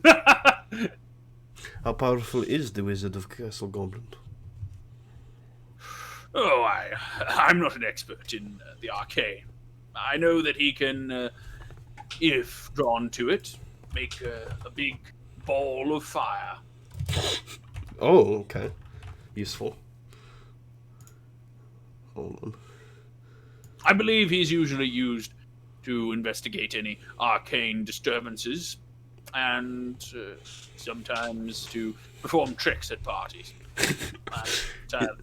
Is conjuring a large ball of fire the most impressive thing in his historical resume? Oh, like I said, I know little about the man. I try to avoid him, but that is all I have heard. Maybe he can do more. You might want to speak to someone who's more interested in it. From what I understand, Peter was once very fascinated with magic and the sort. Interesting. I'm going to assume I have never met a wizard. Cool. Is, Well, is that? I'm curious. the closest thing to a wizard you've met is standing right next to you, Kristen. She's kind of like a demi wizard. She's like half a wizard, but you've never met like a full blown wizard. No, probably not. All right, let's close this scrying tab and assume I have no clue what it is. All right, so no way to pull that one off, unfortunately. Let's Well, if you had an idea that like if you thought that maybe this wizard could help you, you could ask Kristen what he could do maybe to help, or I don't know. That's up to you. But. That's a good idea. Although I did just share something that does interest me in the mundane area of investigation, which is that Peter liked magic. So Peter liked magic. Yeah. Maybe the wizard knew Peter, Yeah. or like who knows? maybe. So I'll say, does the wizard often accept visitors? He's an old man like me. I'm sure he could use someone to rattle his cage eventually. Very well. Thank you for your help. I hope we'll have good news soon. Yes, please, sir. If you need anything else, please ask. I don't know what I'd do if Peter didn't come back. And then, yeah, I'll head out and ask the stewards to take me to the court wizard. Okay. The servants go, yes, of course, and then begin to lead you that way. Your meeting was so short that they just got the refreshments to you, so they're moving them around, and Kristen's just sort of walking. Just like they keep spilling the tea on themselves. They're like, fuck. Wait, how many times do they spill the tea on themselves? Probably a couple. Um, Do you have a spell to heal them? No, I'm just kidding. no, but for every I'll give them. So I'll take 2 silver out of my inventory, and every time they spill it, I'll give them a silver and say, "For your pain and suffering." Oh my God. I really like you. At first, of course, if you press, they're like, "Well, I must." Yeah, you lead them. Or they lead you. That'd be weird if you were leading them. They're like, This way. They lead you up into the upper levels of the castle. They lead you 3 stories up into a tower. That is my daily walking done. I need to rest my legs. You may find yourself liking the wizard's tower, sir. He has many chairs and comfortable resting places. Oh, good. I do like chairs. Excellent. And he, I presume, and please speak me if this is offending you, but I presume that the wizard does not know of your arrival? Unless they are a more powerful wizard than I am giving them credit for. Possible, I suppose. I know nothing of such things. And he... Me neither. I do not know. I assume magics can do things beyond imagination. He knocks on the door and says, "Sir, it is members of the company known as Tarra's Fist here to speak with you." And the you see the door open and there is appears to be a bat. A bat has opened the door and flies back over to a perch on the far side of the room, and you see what essentially is a bunch of chairs, a fireplace, a couple tables, and a staircase that goes further up. And a few moments later, as you begin to walk into the room, a man walks down the staircase, and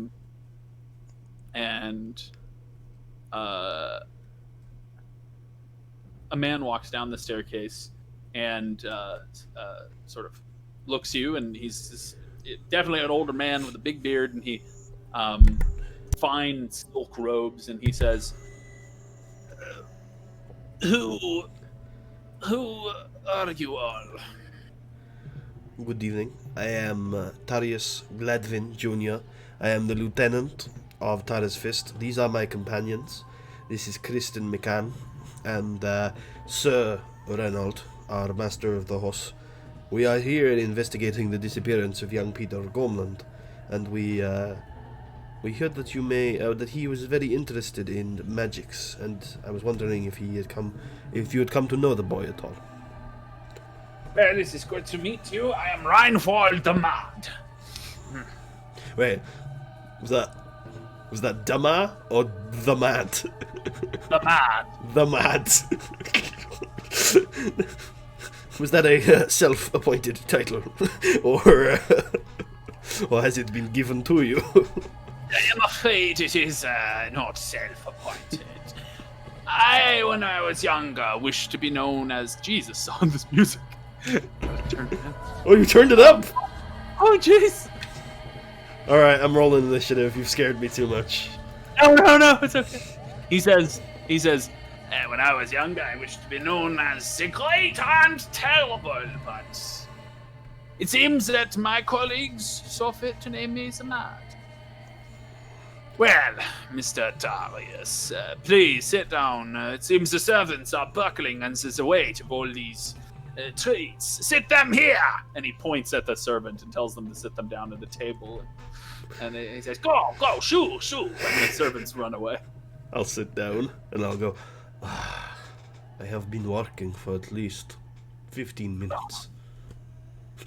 Yes, it is so hard. And he doubles over the chair. This guy looks like he's easily in his 70s. He looks old, very old. Is that the oldest person I've ever met? Human, Not oldest human, I guess. It need not be. It's. So the mortality rate of medieval times was definitely high. Yep. But it was mainly so high because of child mortality.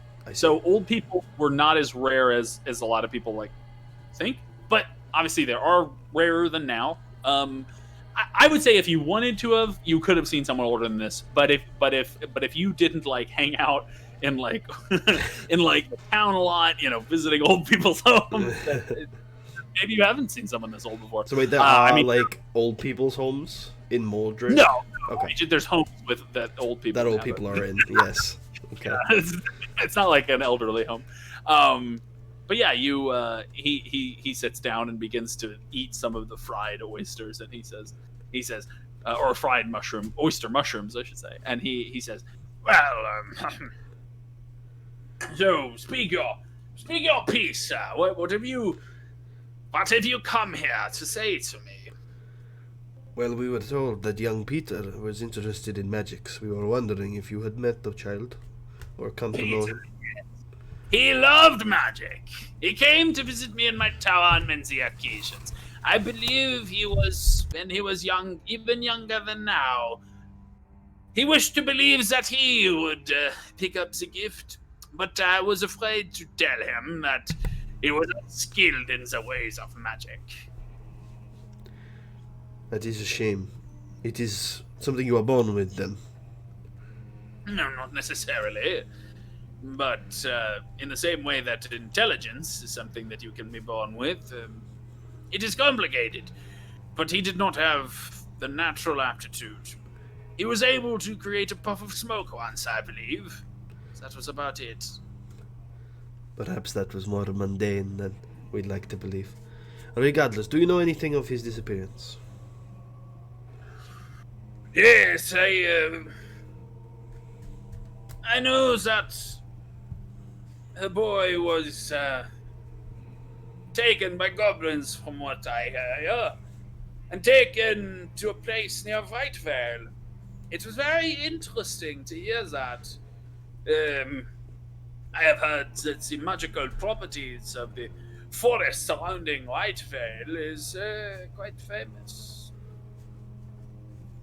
What properties would those be? There is an old story there. Long ago, before the Arisians came to this continent, to these isles, there were what we would call pre-tribal civilizations, ancient, thousands of years now gone.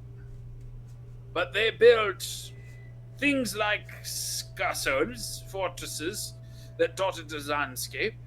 You can, if you are very wise and very patient, occasionally find such places hidden in the world.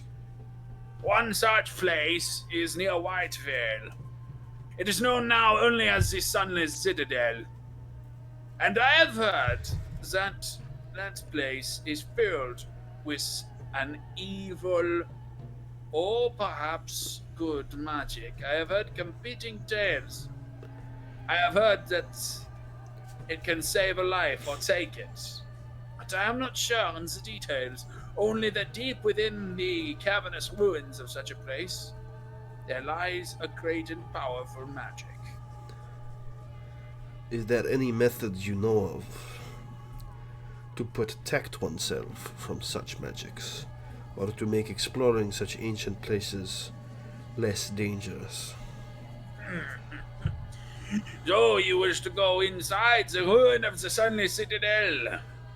We have reason to believe that might be where the boy is. This would not surprise me. Goblins and such creatures like to hide in the dark places of the world, for they know humans are afraid of the dark. Like cowards. But...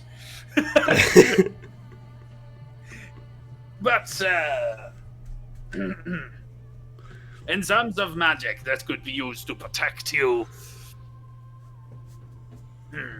Yes, I know of some magic. Not that it will do you much good. Are you a wizard? No.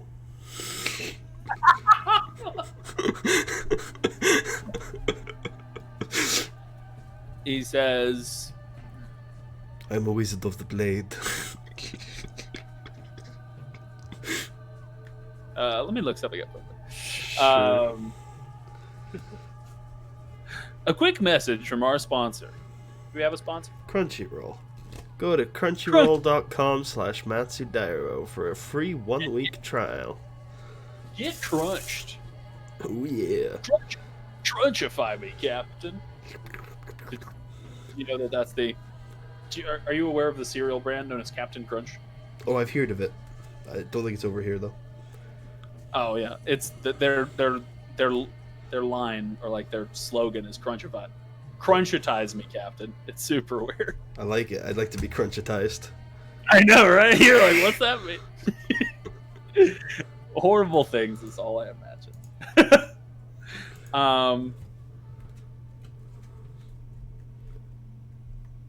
Let's see here.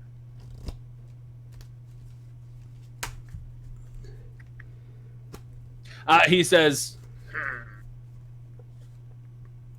I know of not what is in the ruin, but I do have something that could perhaps help you. I like young Peter. He is a good boy. And personally, I think he would one day become a strong and powerful man who could protect the moorland against any who would seek to destroy it. But he is not that man yet. He is a young boy in need of help. and he walks over and into a cabinet and opens it. You see a bunch of dusty scrolls, and he pulls one out, tied with a knot. And he walks over and says, I know not if this is something you can even use. But if you have someone in your company who is capable of the magic, which I am capable of, to even a small degree, they should be able to cast this spell. And he hands you a scroll. He says, this can protect you from things that many would consider evil, and many would consider good. And since the story of such the place is that something either good or evil lies at its heart, well, this seems to be the best way to protect you from it.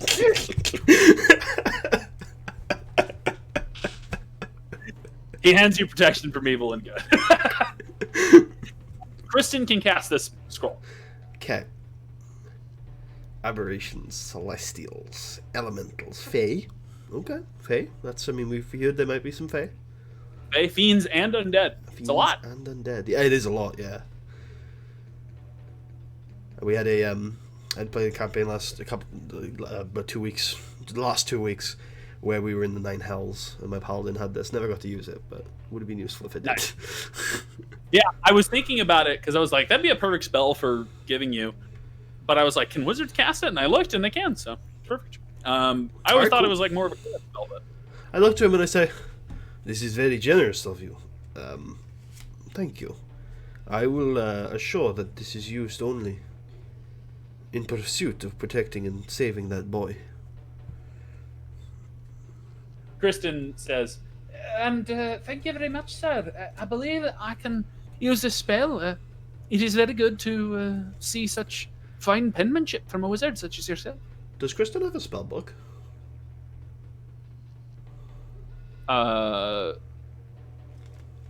Yes, we'll say. Could she? Because her picture has her with a book. Could she copy the scroll into the spell book using like the usual wizard methods? Sure. Yeah. Okay. Do you remember what that costs? 50 gold. Okay. But he's like, oh, okay. Do you have the materials here in this tower to potentially write out one of these scrolls into my companion's spellbook here? I have many such materials. They are mine. Wait, so this... If you'd like to convince him to hand you over such materials, you can roll a persuasion check. Before I do, I want to get a better idea of the situation. Copying it into the spellbook won't consume the scroll, right? Or will it consume the scroll? I feel like I forget what the... Do you know what the official rule is? Well, I have the compendium, so I can have a look. Because I feel like it does, but I don't know.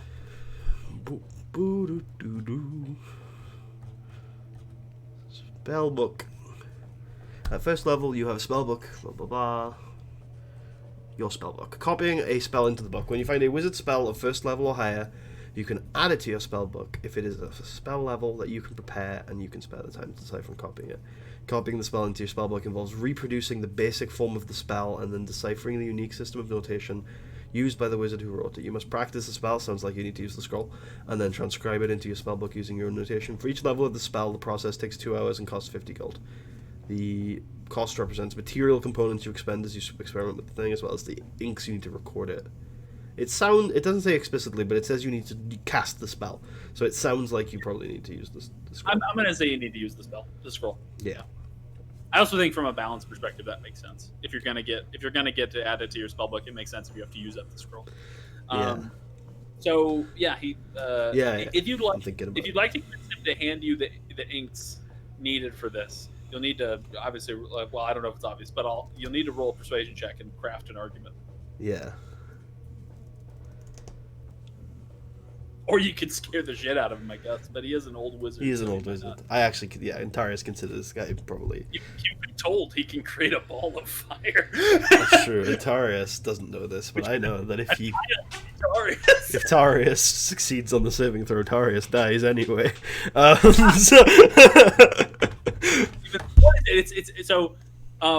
Even if you rolled all ones, it would, even at best case scenario.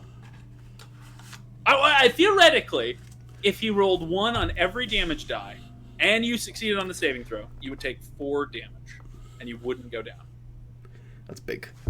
Yeah, that's huge. And the chance is astronomical. I say to him, I'm gonna do like 20 damage. I do not know the natures of these scrolls, though having Tarra's fist, empowering Tarra's fist with the ability to fight against evil, will keep this place far safer than it currently is. I see strange and exotic materials decorated around your living quarters here. Tarra's fist travel a long way, and if you are in need of such things to continue research on magics, the more we are able to battle against the ancient evils, the more we may be able to provide you with such materials.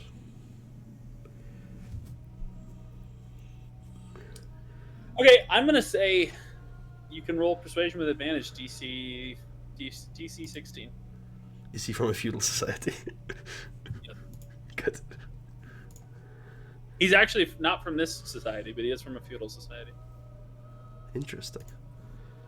25. Yeah, you're able to. He's like, so you are offering me to bring strange ingredients and other such arcane objects? Well, you know far more about them than our organization. Kristen, this is your name, yes, yes. And Kristen says, I don't know how he knew, but yes. You seem to have a good head on your shoulders for such things. It is your job to identify something of value to bring back to me. And I expect it, or else I will turn you into a frog. Was you saying this at me or at Kristen? Well, at least it's not a fish.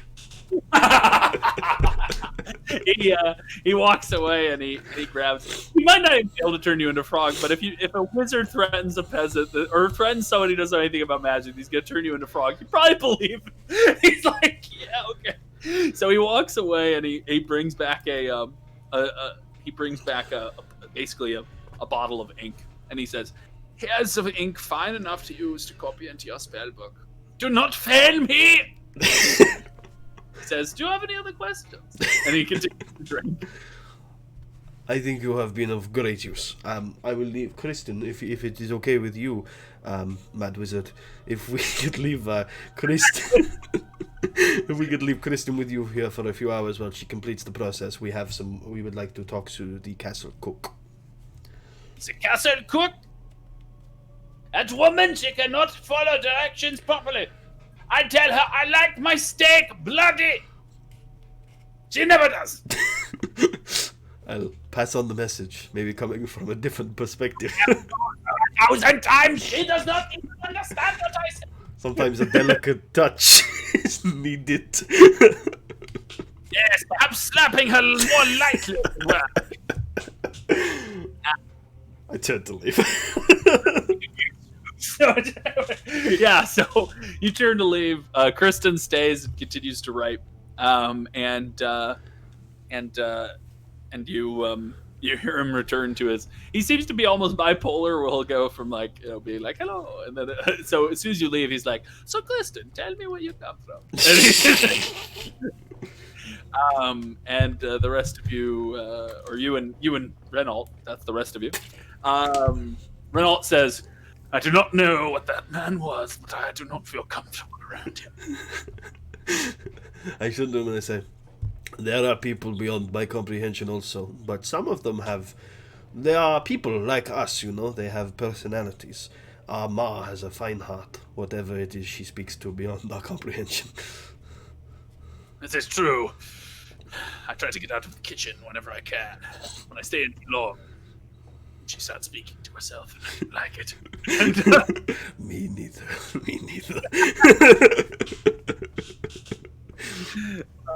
I think that's probably a fun division within the fist, is like people who don't really mind her weirdness, and people who do. Like people like Kristen and Alessandro probably don't give a fuck. Yeah. Like they probably just there and they're like, Hook definitely doesn't give a fuck.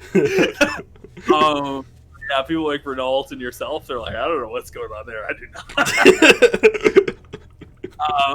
Yeah. So you guys head to the chef. The servant says, "This way, sir. Just back down. This time, gravity can help pull you. What's gravity? That's Isaac Newton." Oh, my knee! Oh, my knee! Oh, my knee! Sir, shall we carry you on palanquin? Is that an option? It seems that you are injured. It is if you are injured, sir. Does it count as injured if it is for your entire life? Dear sir, you are a cripple. I do not like the term. Let's finish this conversation. Let's head to the cook. So they bring you down to the kitchen, and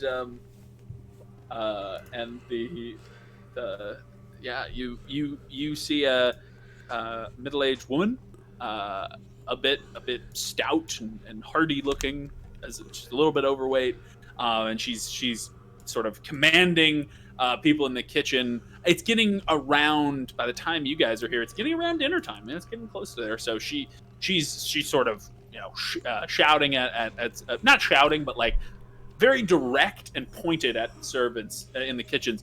You need to go and cut that chicken's head off already, okay? And drain it blood. And she turns and she's like, I need you to fillet those fish in the next 10 minutes, or I will beat you to death. And she then turns to you and says, are you one of the new servants? Get on a smock already. And one of the servants says, Miss, this is members of Tarra's Fist. They are not here to work for you. They are here to speak with you. Oh, that's great. Someone to distract me from my work. And she walks up to you and says, what is your name? My name is Tarius. Tarius of Tarra's Fist. Yes. It's alliterative. Sounds ridiculous. The name is indeed derived from Tarra. Regardless, I have 2 quick questions. I will not keep you. First of all, were you aware of the hunting trip, the last hunting trip the young boy went on before his disappearance? She quiets down and sort of becomes more respectful, and she says, oh, of course. I forgot about... Yes, of course, the Tarra's Fist. Yes, I was aware of the hunting trip. Young Peter, one of his retainers, spoke to me about preparing some leeks and vegetables and things like that. Said they would probably be bringing back pheasants that night. And I prepared, I had one of my servants prepare a basket of food to keep them fed on the trip. Some cheese, bread, fruit. Good. Second, what is the problem with preparing the steak bloody? What? I have spoke with the mad wizard. He is no! The steak. Not with him!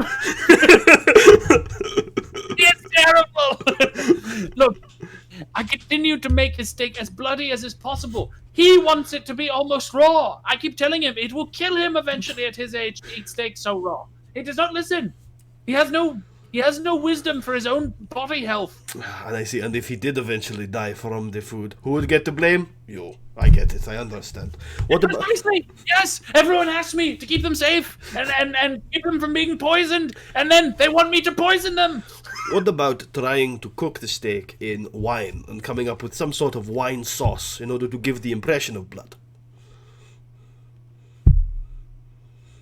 She looks at you and says, have you cooked before? Very rarely. Well, you seem to have a knack for it. Yes, that's a decent idea. You! And she points at one of the boys. Give me a bottle of Merlot and some blood sausage, quick. I wish you the best of luck. If you need any vegetables, I recommend the ones you buy from Gladwin Estate. Anyway, I turn and begin to leave.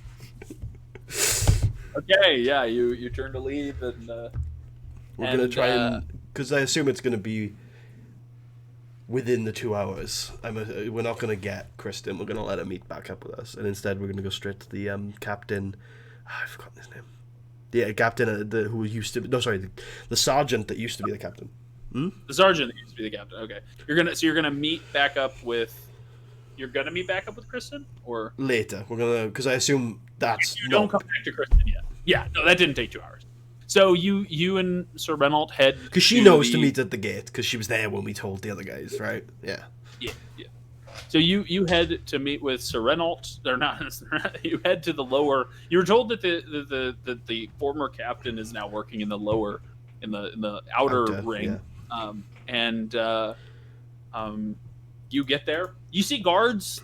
You don't know who. What's your strategy to find out who the old captain is? What was his name? Because I was told, but I forget. Yeah, Sergeant Wren. Wren, yeah.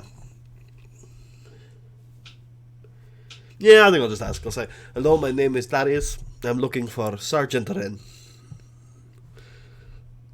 The guard says, "Aye, that's me, Sergeant. He'll be in the guard's post. It's about 30 steps and a few trots that way. Turn left and you sit down a statueway, and then you go down an alley and past the horse's head." Could you lead me there? horse, and he begins to lead.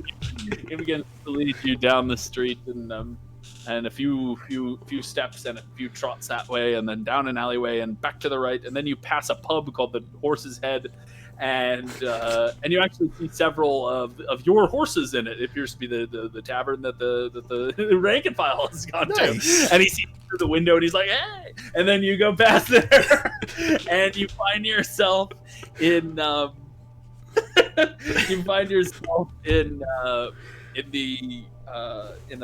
basically at this little post. It appears to be a little shack of a building, and opens the door and leads you inside and says, "Hey, Sarge, some boys to speak with you. Got some sort of complaint or something to report?" He leaves. I actually ask you, but you just assumed you had a complaint to report. Yeah, true. Yeah. It's not quite a complaint, Sergeant. We are representatives of Tarra's Fist. We're looking for Peter Gomland. Can we have a seat? Yeah, you can have a seat.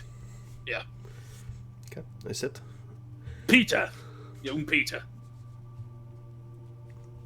What is it that you want to know? Why are you looking for Peter? Well, we're hired. We don't have much skin in the game. So the old skinflint decided to actually hire some people to look down the child. Good. I hear he was on a hunting trip on the day, and that you would have had to authorize that and pick out the guards to go with him. Yes. Peter came to my office. Used to be in a better office. And he looks around to the shack he's in. He came to my office. I would say it must have been 6 in the afternoon, the day before the hunting trip. He told me that he needed some men to be arranged, and I chose 2 guards to go with them. The part that they were going to is very safe,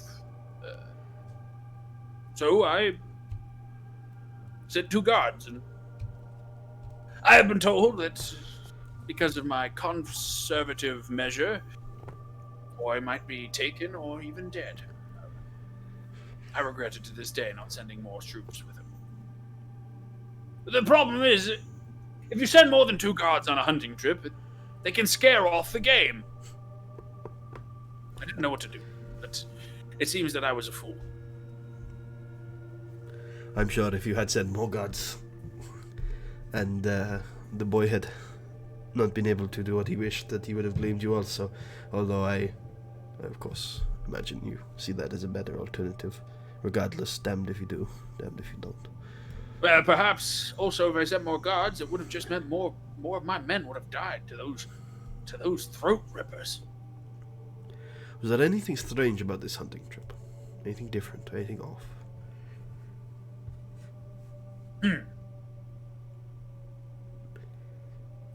I suppose, now that you ask.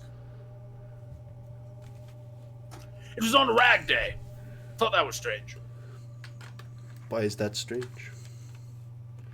Generally, in past times, the young man and his father before him always took their hunting trips on low day. Sort of their time off. They weren't doing courtly duties. I thought it was very strange he was doing it on rag day. Low day is kind of like the Sabbath, you know. It's kind of like a day for relaxation.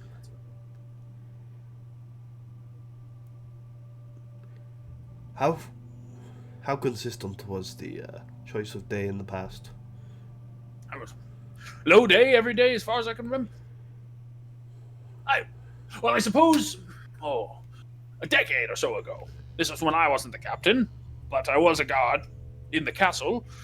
I believe that a hunting trip was arranged by his father, but it was on a holiday. It fell outside of low day for that reason. But the day of the boy's disappearance was no holiday. It was an average rag day, just as common as they come.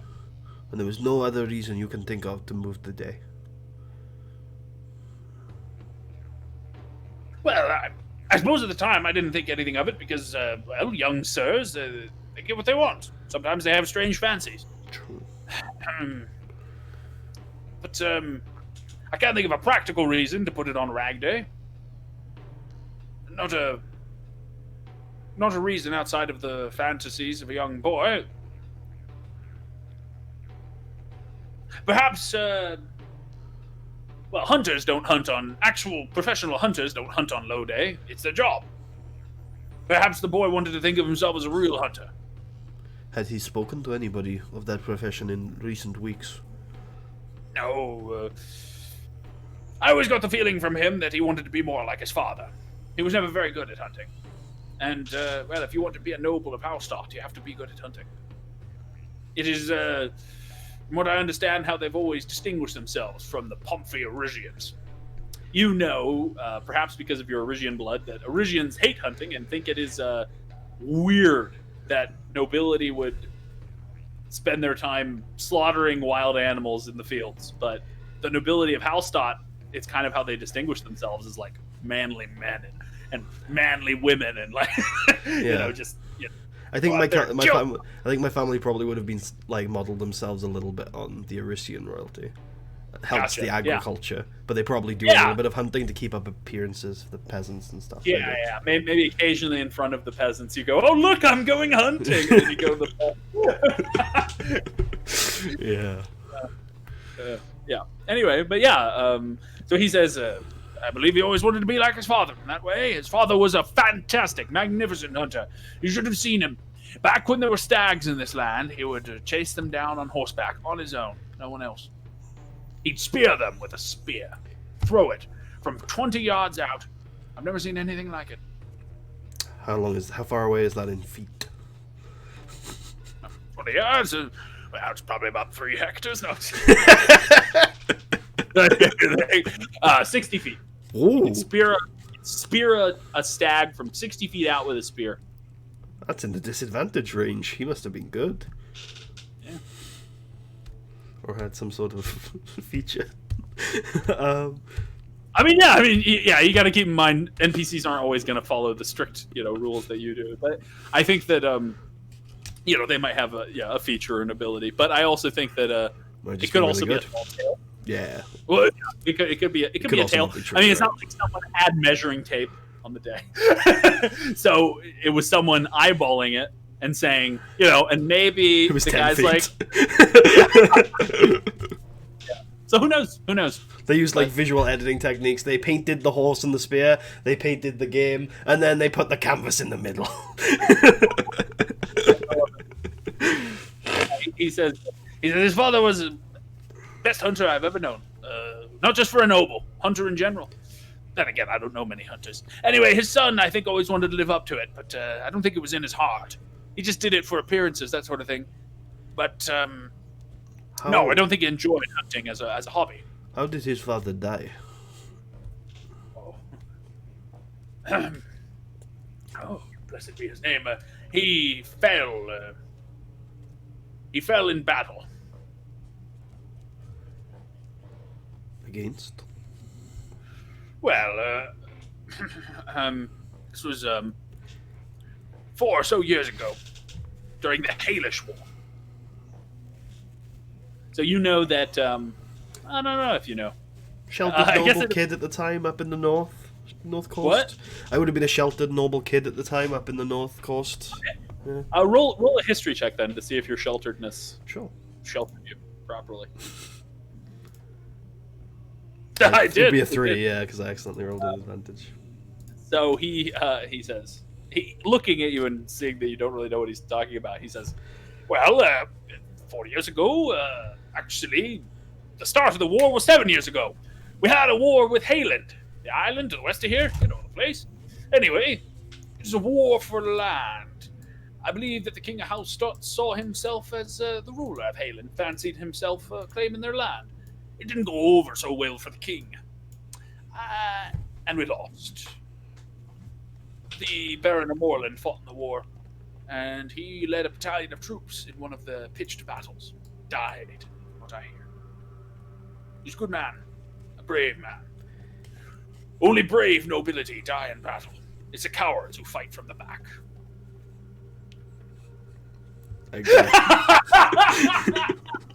What? No, see, it may seem like an insult, but you probably will die in battle. So it's. I'm also remember I don't like the bow. All right, so I agree with him. I'm like, yeah, I agree. I agree.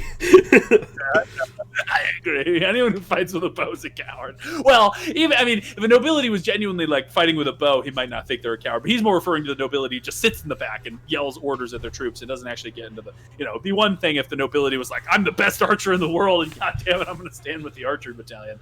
But yeah. Anyway, okay. I have heard enough. I thank him for his information. I try to gather the people back up, and I head to the inn. By the way, this. Oh my god, did that just break off? No, it's been like that for ages. What is it? Does it like clip on? What the fuck? No, it doesn't, but obviously there's ridges, how the design is, so it can be reattached, but it's very, very frail. Yikes. Yeah. Sadly, they don't sell this variant anymore, so... Does it... Wait, so... It connects prop... Oh, I see. The cord goes to the bottom of it. Okay, I see now. Okay. I was wondering, how is it... That's wild. Okay, it's the same with this side. This side attaches better, though. Oh, God, it's all gone. I'm not going to show you, because it's... Yeah. My headphones, those are nice. Just connected to the ears, and then the cord goes over and into the other one. Yeah. And they're attached... They're actually really... sturdy. I'd have to try to break them, I think, to break them. These are pretty sturdy. I mean, I've been buying this pair for 10 years now. I've bought about 4 of them as they've broken over the years because like it's relatively cheap. Yeah. But this variant's been discontinued now, so I have to get some self-tape. Who made them? Sennheiser. Sennheiser? Okay. Yeah, I got mine. These are Philips, which I really enjoyed. But I got these like 2 years ago now. Anyway, so the only thing I don't like about these is they suck up lint into the ear covers, which are like the super soft material, and so they always like are covered in lint and dust. I can't get it off. Anyway, so my ears are just dusty. That's just the thing. Anyway, you yeah, you leave the captain or the former captain. Where do you go now? To the gates, gather everyone to the inn. Cool. Do you have anything to say to them at the gate, or do you just say something to them when you're back at the inn? Yeah, I want a report from them, but I want that at the inn. And while we're walking to the inn, I will say I'll nudge Ragni and say, I think it is your turn to buy the rooms tonight, old friend. Ragni says, oh, all right. Very well. And you know that Ragni is probably the richest member of the company, but not because of his company wages. It's because clan membership comes with, you are paid out a share of the clan's wealth just because you're a member of the clan. Nice. It's kind of this weird family version of like piracy. Piracy or like it's almost like because you're a member of the family, you like own shares in a company. Yeah. And so Ragni, even though he's not with the clan mining and doing things with them, because he's serving the clan's interests somehow, he still gets a payout from them every month or whatever. So he's infamous for, or he's not infamous. He's famous for being quite wealthy in the company, and also he's a bit of a skinflint. So he doesn't often offer things, but he respects you enough that if you ask him to, he'll pay. And he walks in and walks up to the... Because I know that I will eat modestly this evening and drink very modestly. Yeah, okay. Just to make sure I'm not like, I'm not... He notice that I'll eat more when I'm paying for it. I think if anybody's keen enough to notice. To try to get the... Ooh, I like that. I should come up with like a fucking... Ragni will remember this. Tarius is very very subtly trying to play that political game. He wants to be the next captain. I noticed. I was just thinking of kind of ad hoc in my head tracking like what people think of you, but I might actually create like an opinion tracker. Anyway, but Ragni pays for the rooms and pays for the food. And he the boy, looking expectantly, he says, "You are the lieutenant last night. You pay for your own damn food." And then the boy's like, "Oh, okay." And he walks over. And Buddy's just losing it. What do you have to say to them, or what do you ask? Oh, I can't hear you. You're cutting out. No, I was just muted. You. I don't know why. I don't know for how long. Right. I say first of all, I'll tell them. I'll be open. I'll give them my information first. I'll say. It may seem like a tangential lead, but there is a manor to the south of here that was formerly attacked by goblins. There could be wealth in there. It is in disrepair. Nobody claims ownership of it anymore. Could be useful to the company. But more than that, we might find information on our foes. In a location that is a little bit less... What is the word? Maybe dangerous than this sunless citadel, because we have learned that that place is home of an ancient magic. Strange, evil, good. We were unsure. There was this mad wizard. I fear that it is a dangerous type. Information is always the most powerful tool we have. So, I think we should head there. But I am curious to know if you figured out which way the goblins fled this city. Through the mountains or to the south. Alessandro says, We located tracks, and they led to a strange place. They led to a location near some woodland to the south of the castle, and there was a toppled basket, rotting fruit, as well as a torn up cloth, and hiding in some bushes. Not necessarily hiding purposefully, but it looked as if simply ended up falling there. There was a rotting goblin corpse. Quite a bit of blood on the ground too. Tracks seemed to lead... I'm gonna roll for him. We'll see what he found. Sure. I think is a... Let me check. Is a +6, I believe. To survival, right? Would that be what it is? Yeah. It would either be survival or well, I guess it could be investigation. I'm gonna say it's survival. 6, yeah. I think the survival is tracking things. I think usually, yeah. Oh. Yikes. Oh wait, he had help. I'm gonna say he had help from Ragni. Although Ragni was probably not much help. Oh, he was a lot of help. Ragni helped. He says,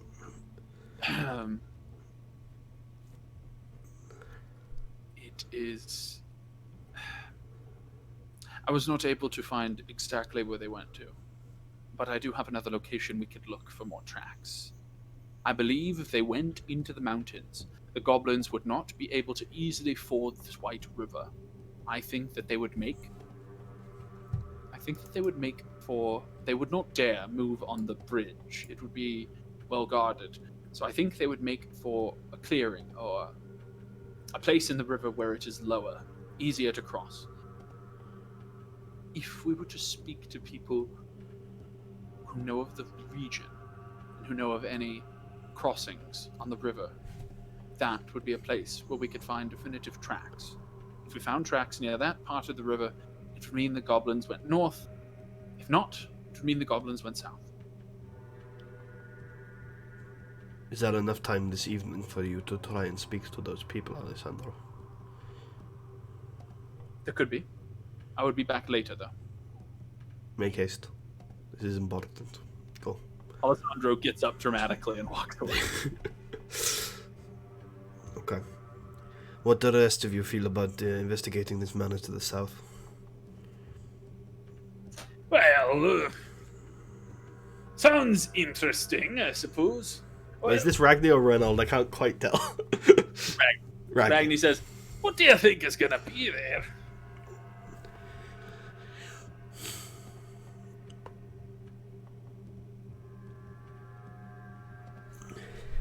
Maybe my greed is overcoming me. My greed. For at the forefront of my mind is the idea of wealth. I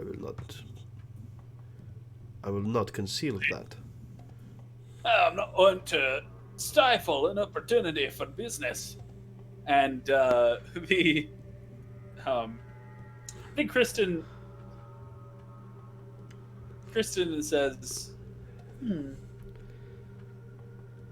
it could help us pay off certain debts if we were to find something valuable there. And we could potentially find information.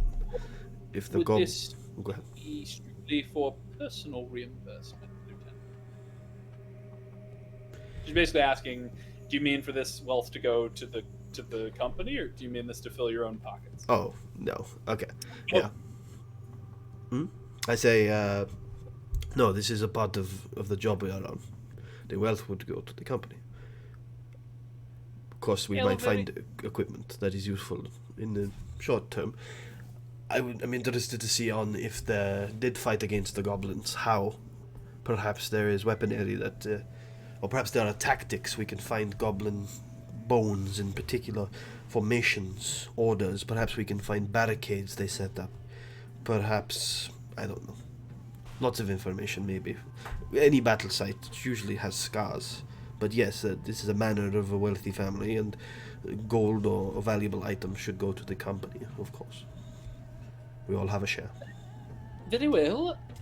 I support this decision then. I'm in, Agni says.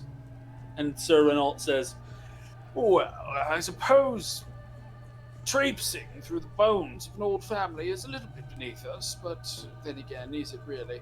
Very well, I'm for it. Okay. Then we will... And rank and file's like, whatever. We will get back the information from Alessandro, and we will have the boy, I point to the rank and file, do the final investigation on those tracks now that Alessandro has a very strict criteria, and we will head south and go from there. He says, well, actually not. Everyone just nods. I raise a mug and put it in the middle of the table. The rest of them do as well. Alright. That's the plan. Death and he dies. No, I'm just kidding. Sorry, what were you saying? I didn't hear you. Choking to death and he died. No! Anyway, yeah, no, Oh, everyone goes. I'm interested. Who's Tarius' favorite of the group? I'm guessing it's Alessandro.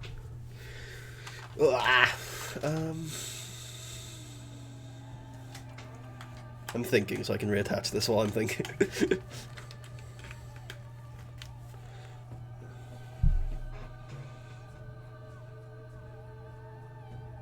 I think Tarius sees Alessandro as the most valuable. I don't think it's Tarius' favorite.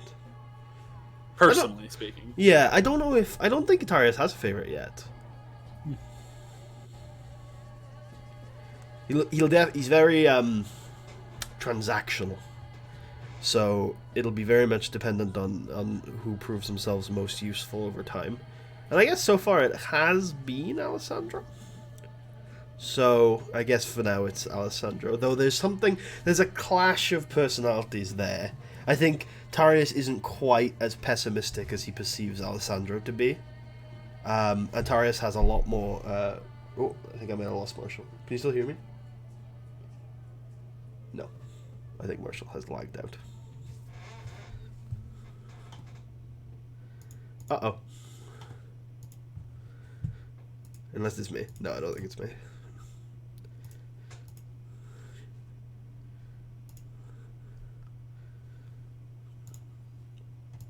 Now a message from our sponsor. We've had a lot of fun tonight here on Difficult Terrain. But if you want better internet, head over to insert internet comparison site right here. It's a nice pose for Marshall to have frozen. He's really considering my answer. And he's gone. Or maybe he's back. No, he's gone. Oh my.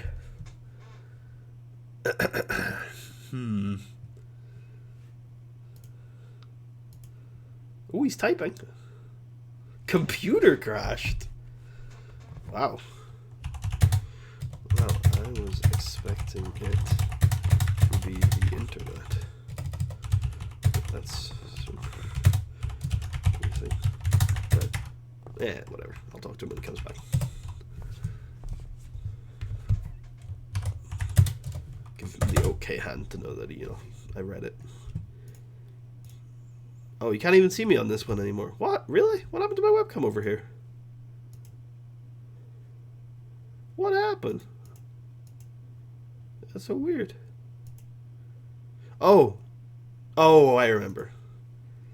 I was like, why is my webcam not over there? That's because I don't actually have a webcam view when I'm doing Discord recordings, because I'm just recording the Discord call. I'm not actually recording my webcam. So if I move slightly... Hi everyone, you can see my face now. How's it going? Also, that's the wrong frame, actually. I'm having too much fun with this.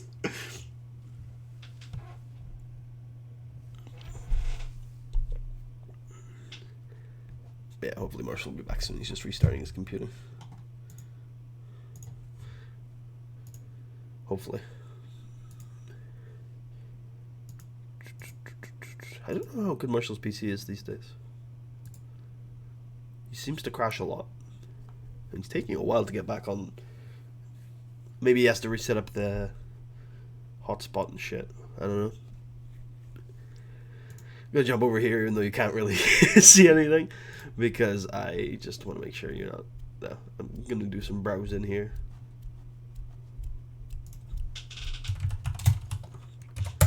How is everybody doing? I wish I could cut this shit out, but I do not edit things.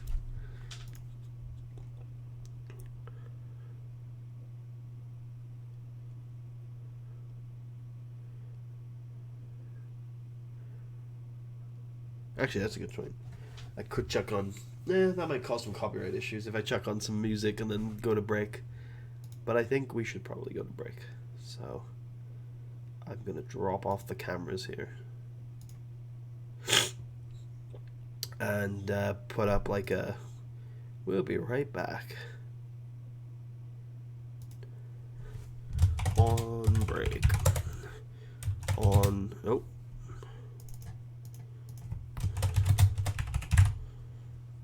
Chuck it there. And then... Yeah, I'll be right back.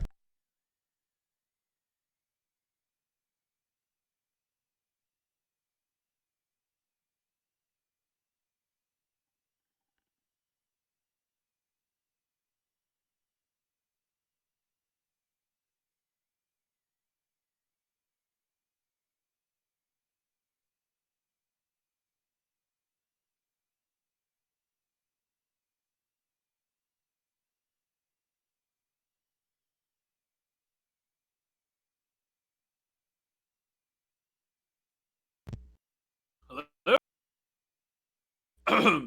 Hello? Hello?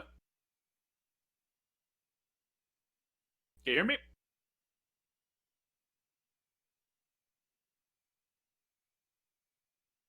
Hello?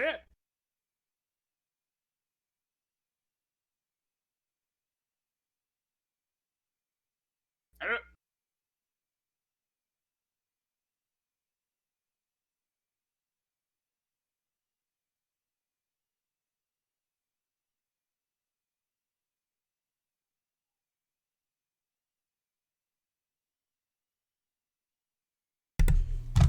Hello.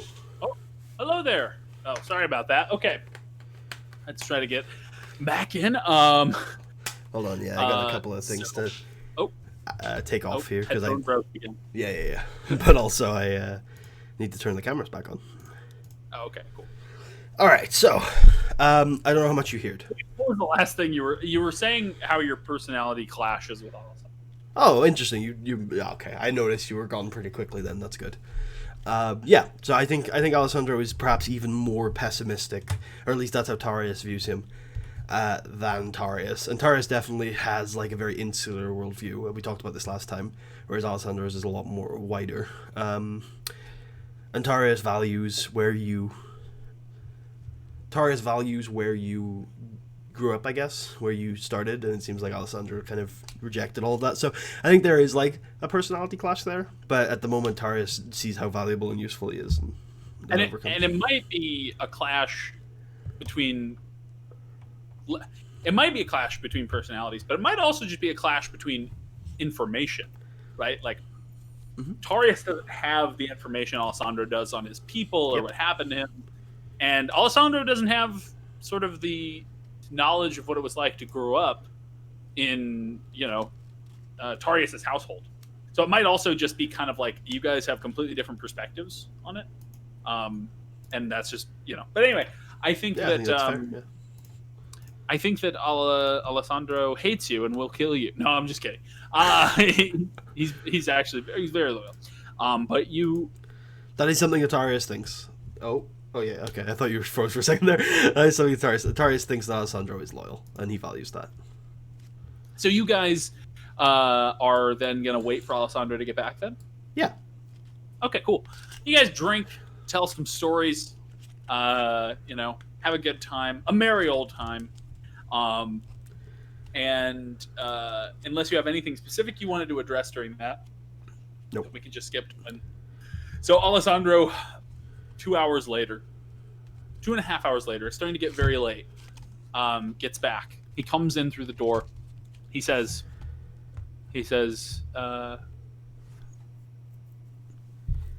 "Sir, I have found the tracks." You went out and found the tracks. Very impressive. Go.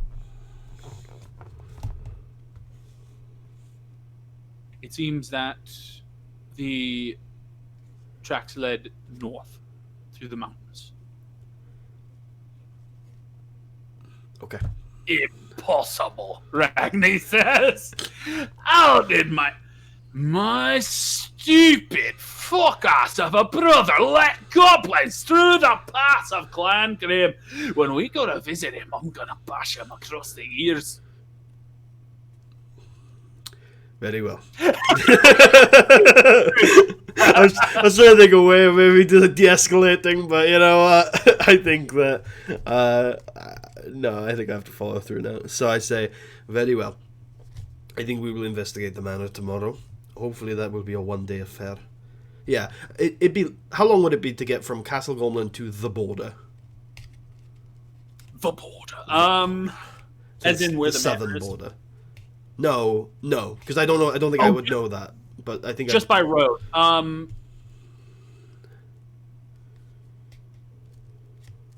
Well, about a day. Okay. About a day to reach the southern border. Yeah. Okay. So however long it'll take, I say. Hopefully, it will only be a couple of days. We'll come back here, regather our provisions, send the horses back. Actually, we can. Well, we'll keep the horses for now. We'll send the horses back, and then we will go through the mountains. Very good. The boy says, "Do you want me to come with you to the manor, or you want me to wait here in Castle Gormland?" I think it would be better if you stay here. All right. Keep an eye on the streets. I'll keep an eye on the streets for you. Make sure no soldiers leave in the direction of Mordred, and if they do, you ride out. But if soldiers leave in the direction of Mordred, you follow them, and if you know for a fact they're going to Mordred, you ride faster than they do, and you tell the captain everything you've seen. Otherwise, you stay here. You don't want me to wait? All right. I'm very concerned of the movements to the north. I would like you to keep an eye on them for me. I suppose so. If I'm not here, when's you get back? It's probably where I went then. Not like I went to some sort of brothel or nothing. And toss him a silver, if you get bored.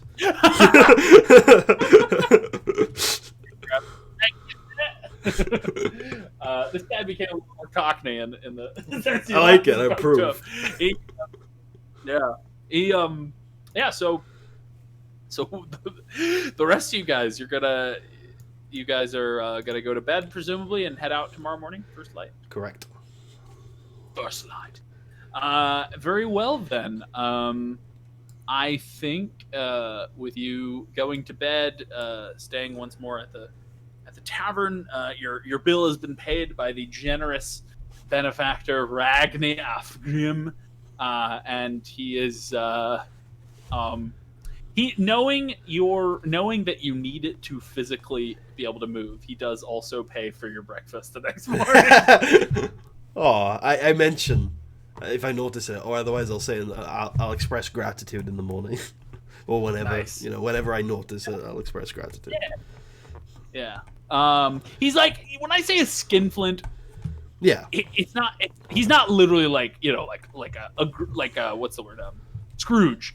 It's that if he doesn't, if he's not one to be generous with like merchants or people he doesn't know. He's not the kind of guy that would donate to charity, but he will make sure his friends are comfortable and things like that. He's more likely to pay for things when it comes to his friends and family than he is just for strangers. Yeah. And in that sense, he's not generous at all. Like he does like if he sees an orphan in the street, he's like, well, that's unfortunate, and he keeps walking. But I think that so you guys go to bed, and I think that that's a good place for us to end this session. Sure, sounds good. Actually, we've now twice ended for one day a session. That's pretty good pace. I noticed that. And I would just like to say for the record that Tarius has now survived 2 sessions, which is more than some of my characters, I think. What's you've had a lot of characters die in the first session? Not a lot, but a few. And Tarius has 6 hit points, so I think that's impressive. I think that's impressive too. Yeah. I think that's pretty cool. I'm trying to find a song that I think Tarius could have died. Well, definitely, actually, because there was the wolves. But very jolly. Does Tarius get any experience for today? 0. No, I'm just kidding. Tarius Convinced 2 sergeants. So Tarius, wrote 2 letters. I think the sergeants thing was a really big deal. Convinced the guy to give him his ink. Talked to the cook. Suggested the bloody sauce. Ooh. We talked to the old Martin, but there wasn't anything particularly special about the conversation. Might have uncovered something with the old captain. Not quite sure about that yet, but definitely learning a lot more. And then, What are you referring to with the cap? Just like the fact that the day was weird. The day was yeah. You found out that was a big piece of information. That what does Tarius think about that in terms of like the fact that almost every time it's been on a weekend and then all of a sudden the kid goes out in the middle of the week. Tarius definitely thinks it's strange, and one of the things he is aware of is that everybody has their own agenda. That's like Tarius is a relatively sheltered guy, but he knows that in like political situations, everybody wants power, including Tarius, and he knows what Tarius would do to get it. And it's quite a lot. Maybe everyone gets power. Did you get the sense that like for example Martin Gormlin wanted power? Oh, that's a good point. No, Tarius didn't. I think some people might just want. Some people might not care about power at all. You're right, but players want power. I guess I mean like players in the game. Tarius thinks there are some people in the game and not in the game. And then so he knows that this is a deadly game as well.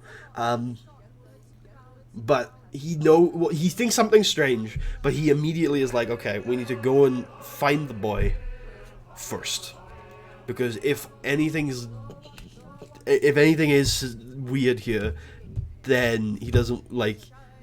He's got to be careful. Doesn't want to kick a hornet's nest. So he's gonna back away and he's gonna do the job and then get a better picture of what's going on. Before. If there's already nefarious plans, then the boy would be the best way to stop things, right? Yeah, and it'd be good to have some loyalty a little bit higher up. Yeah.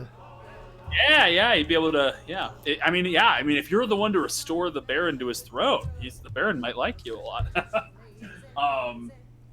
And then Alessandro found the tracks, and that's about it for today. I think. And if you rescue the boy, you'll have many days along the trail before he gets back to town, and that's valuable time you can spend whispering in his ear that most mercenaries would never get, right? Yep. Most people are given a few minutes with someone of his stature, but you're going to be able to get multiple. If you rescue him, you're going to get multiple days to be able to talk to him. That's pretty valuable. Yeah, that definitely has crossed my mind. So you to trick him and corrupt him. No, but to let him know that he owes his life to yeah, to the hand, to the fist, to the hand. The symbol the for red the right fist, hand. the symbol for the hand would just be. But yeah. I told a friend the other day about this, that I told him that it was called Tarra's Fist. He goes, "That sounds very sexual." I was like, "Get your mind out of the gutter, sir." I think there's a mercenary company in the Forgotten Realms called something Fist, right? Is there? Blazing I didn't know that. Fist or something. I think they're on Chult. I think they're part of Tomb of Annihilation. Oh, okay. Yeah, that's a coincidence. Yeah, I'm sure. So, I'm gonna say, I think 275 for today. 275, nice. 275 plus 475. Ooh, nice. How close are you to leveling up? 150. You'll probably level up next session then, unless you just lie around all day with Ragni. Well, we're going somewhere, so maybe. Yeah, you're going to a place. I'm gonna actually. These first two sessions have been pretty low prep, but next session's gonna be different.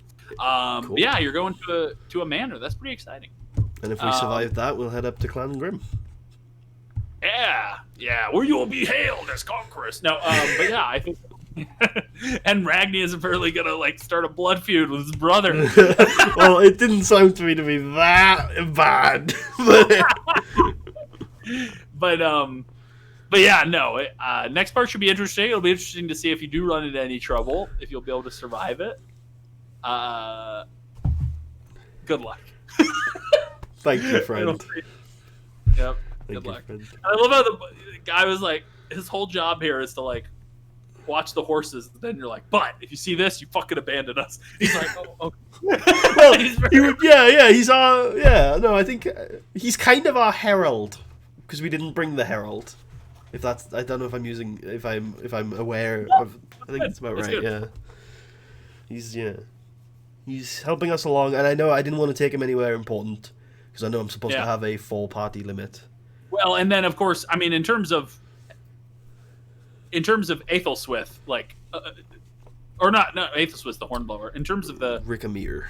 In terms of Rickamere, it's funny because he's almost like the herald too, because Rickamere's also this young kid, just in. And I think I don't know if you read this, but the idea of the herald, actually, interesting enough, is it's meant as the very first officer position that someone gets when they join when they become an officer.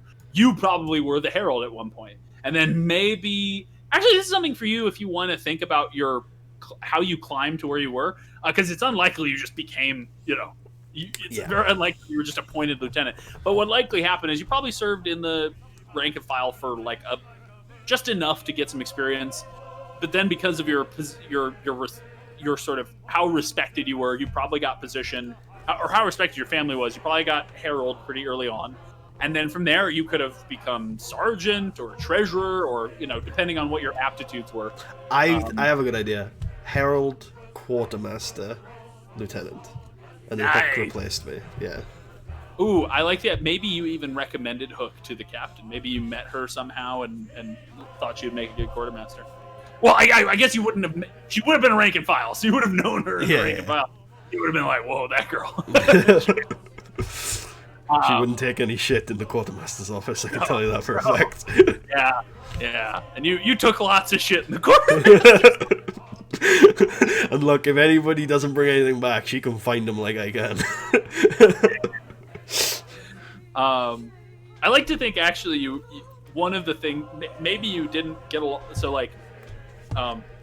you probably became lieutenant when I'm guessing the last lieutenant was the current captain, and you might not have liked his predecessor because, like I said, the quartermaster rarely gets along so well with the captain.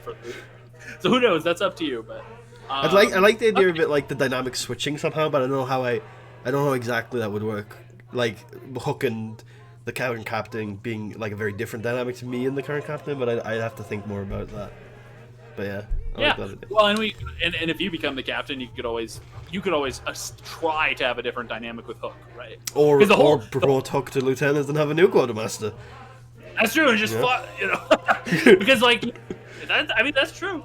Maybe you think quartermaster is the best preparation for like higher office. I would be biased in that direction, wouldn't I? So yeah. There's an argument for you. You have to deal with all this logistic work and organization and all this stuff. I think quartermaster and treasurer are definitely on that. You would know historically, either the sergeant or the master of the horse is often promoted to lieutenant. Mm-hmm. So it was actually it's not usual that a quartermaster would be promoted, but it's not unheard of. The unheard of would be like a hornblower or like maybe there's another dynamic too. I don't know enough about him yet behind the scenes. But if you think this would be reasonable, maybe Ragni didn't want to be the lieutenant. Maybe Ragni was the first choice, and he would prefer being a sergeant. I'm not sure. I think that's fairly. I think that's fairly believable. I think if anything, I think Ragni is not stupid, and I think he would realize that his skill set makes him a really good sergeant, but it might not make him a good tactician or a good leader of the company. And I think that maybe made him think I should just stay where I'm at because I have more experience at being a sergeant than anyone could ever do, and anyone who takes over this position is going to do a poorer job than I will. Whereas I'm not sure if I can really do a better job than someone else as a lieutenant. So I think maybe he made that kind of rationalization where he's like, it's just best I stay. I think that's believable because, like I said, Ragni's obnoxious and stubborn, but he's not stupid, and I think that he would realize that kind of thing. But yeah, no, I think that's a really interesting kind of history, and we'll see how that progresses. How do you think you're gonna become the captain? What do you expect? Do you expect to just inherit it, or do you expect to overthrow him, or do you expect to, or is that something you would even consider? Is your character like? I don't know. Like, let's say the captain continued to make, because it's implied that the captain hasn't made perfect decisions up until now, but it's also implied that he wasn't given a great starting hand either, right? So the game was rigged from the start. But so my question is, let's say the captain continues to make subpar decisions. Is there a point where you're just going to be like, you're going to just form a mutiny, or are you going to go down with the ship, so to speak?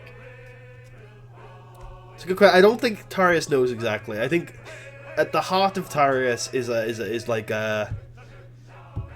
it's almost like a rebellious flame. Like Mordrake is more than just another part of this barony. That Tara's Fist makes Mordrake special, and I think throughout this last session we've seen that like Tarius is very protective of it. And I think if the captain ever made a decision that Tarius thinks will doom Mordrake to subjugation forever, that might be the moment where he says. But it would never be a warfare style like mutiny. It wouldn't be like open rebellion. It would always be. Tarius' style is very much behind the scenes, and even if it turns violent, it's very much behind closed doors. So it wouldn't be open. Tarius is aware that Mordrake is a part of the barony, right? Like, yes. It's technically not independent. No, indeed. So what do you mean by like what kind of independence do you see Mordrake having? Just in the sense that like there's no micromanagement. It's basically the existence of the Fist, I guess. That might be the best way of putting it. So yeah.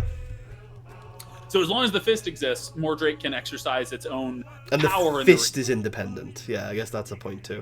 Yeah. Yeah, because if the Fist was controlled by like the Baron or a Duke or even the King, then it would just be like a puppet. Yeah. Whereas the Fist has proudly been this independent band of scurrilous rogues and pirates for the past. And if there were more soldiers loyal to the Regent in Mordrake than there were members of the Fist, that would also be something that, like, at that point, Tarius would feel like the Fist no longer has control. Mm-hmm. Because they would lose in that scenario, right? So that would, if there was a battle, yeah, sure. I think this is all really interesting. We'll see if your young squire rides out to Mordred, and I'm interested to see if there is combat next time. Dies. Because genuinely, there's almost no battle I can design where Tarius might not die. He's always gonna possibly die, even if it's like a rat. Like a rat could kill Tarius. Yeah. Like a giant rat. I won't begrudge you at all. I think, for sure, it's my entire combat strategy with this character is going to be I don't want a 2-hit roll to be in my direction at any point. And if that happens, I've already failed. Yeah. So, like, Tarius is only really going to actively choose to engage in combats when there's, like, 1 or 2 people. It's kind of like you're doing the Many a True Nerd playthrough of D&D, where you're like what's happening there? Tarius also, I guess it's worth mentioning, early in a D&D character's life, Tarius has a self-preservation drive that is probably more than anything else. Yeah, Tarius will save his life over pretty much any other objective. So, yeah. He will run away from battle. Even if he's the last survivor. Has he done that yet? I doubt he's done that yet. I doubt it. We mentioned this. Because if he'd done that yet, he wouldn't have been respected. I can tell you that. I wonder. People like Ragni would spit on you if you ran away from combat. At least for, obviously, if you ordered a organized retreat, that's one thing. But if you just like, Tarius is a warrior though. He will he won't leave when other people are still fighting. Unless they've rejected a retreat, in which case they're on their own. Okay, well that's different. I think even though people like Ragni and Renault are like, obviously they don't like to retreat. They're long-term soldiers. They understand that you have to pull out sometimes. And I mean, Ragni's known as the pull-out king back home, but I thought that was Sir Renault.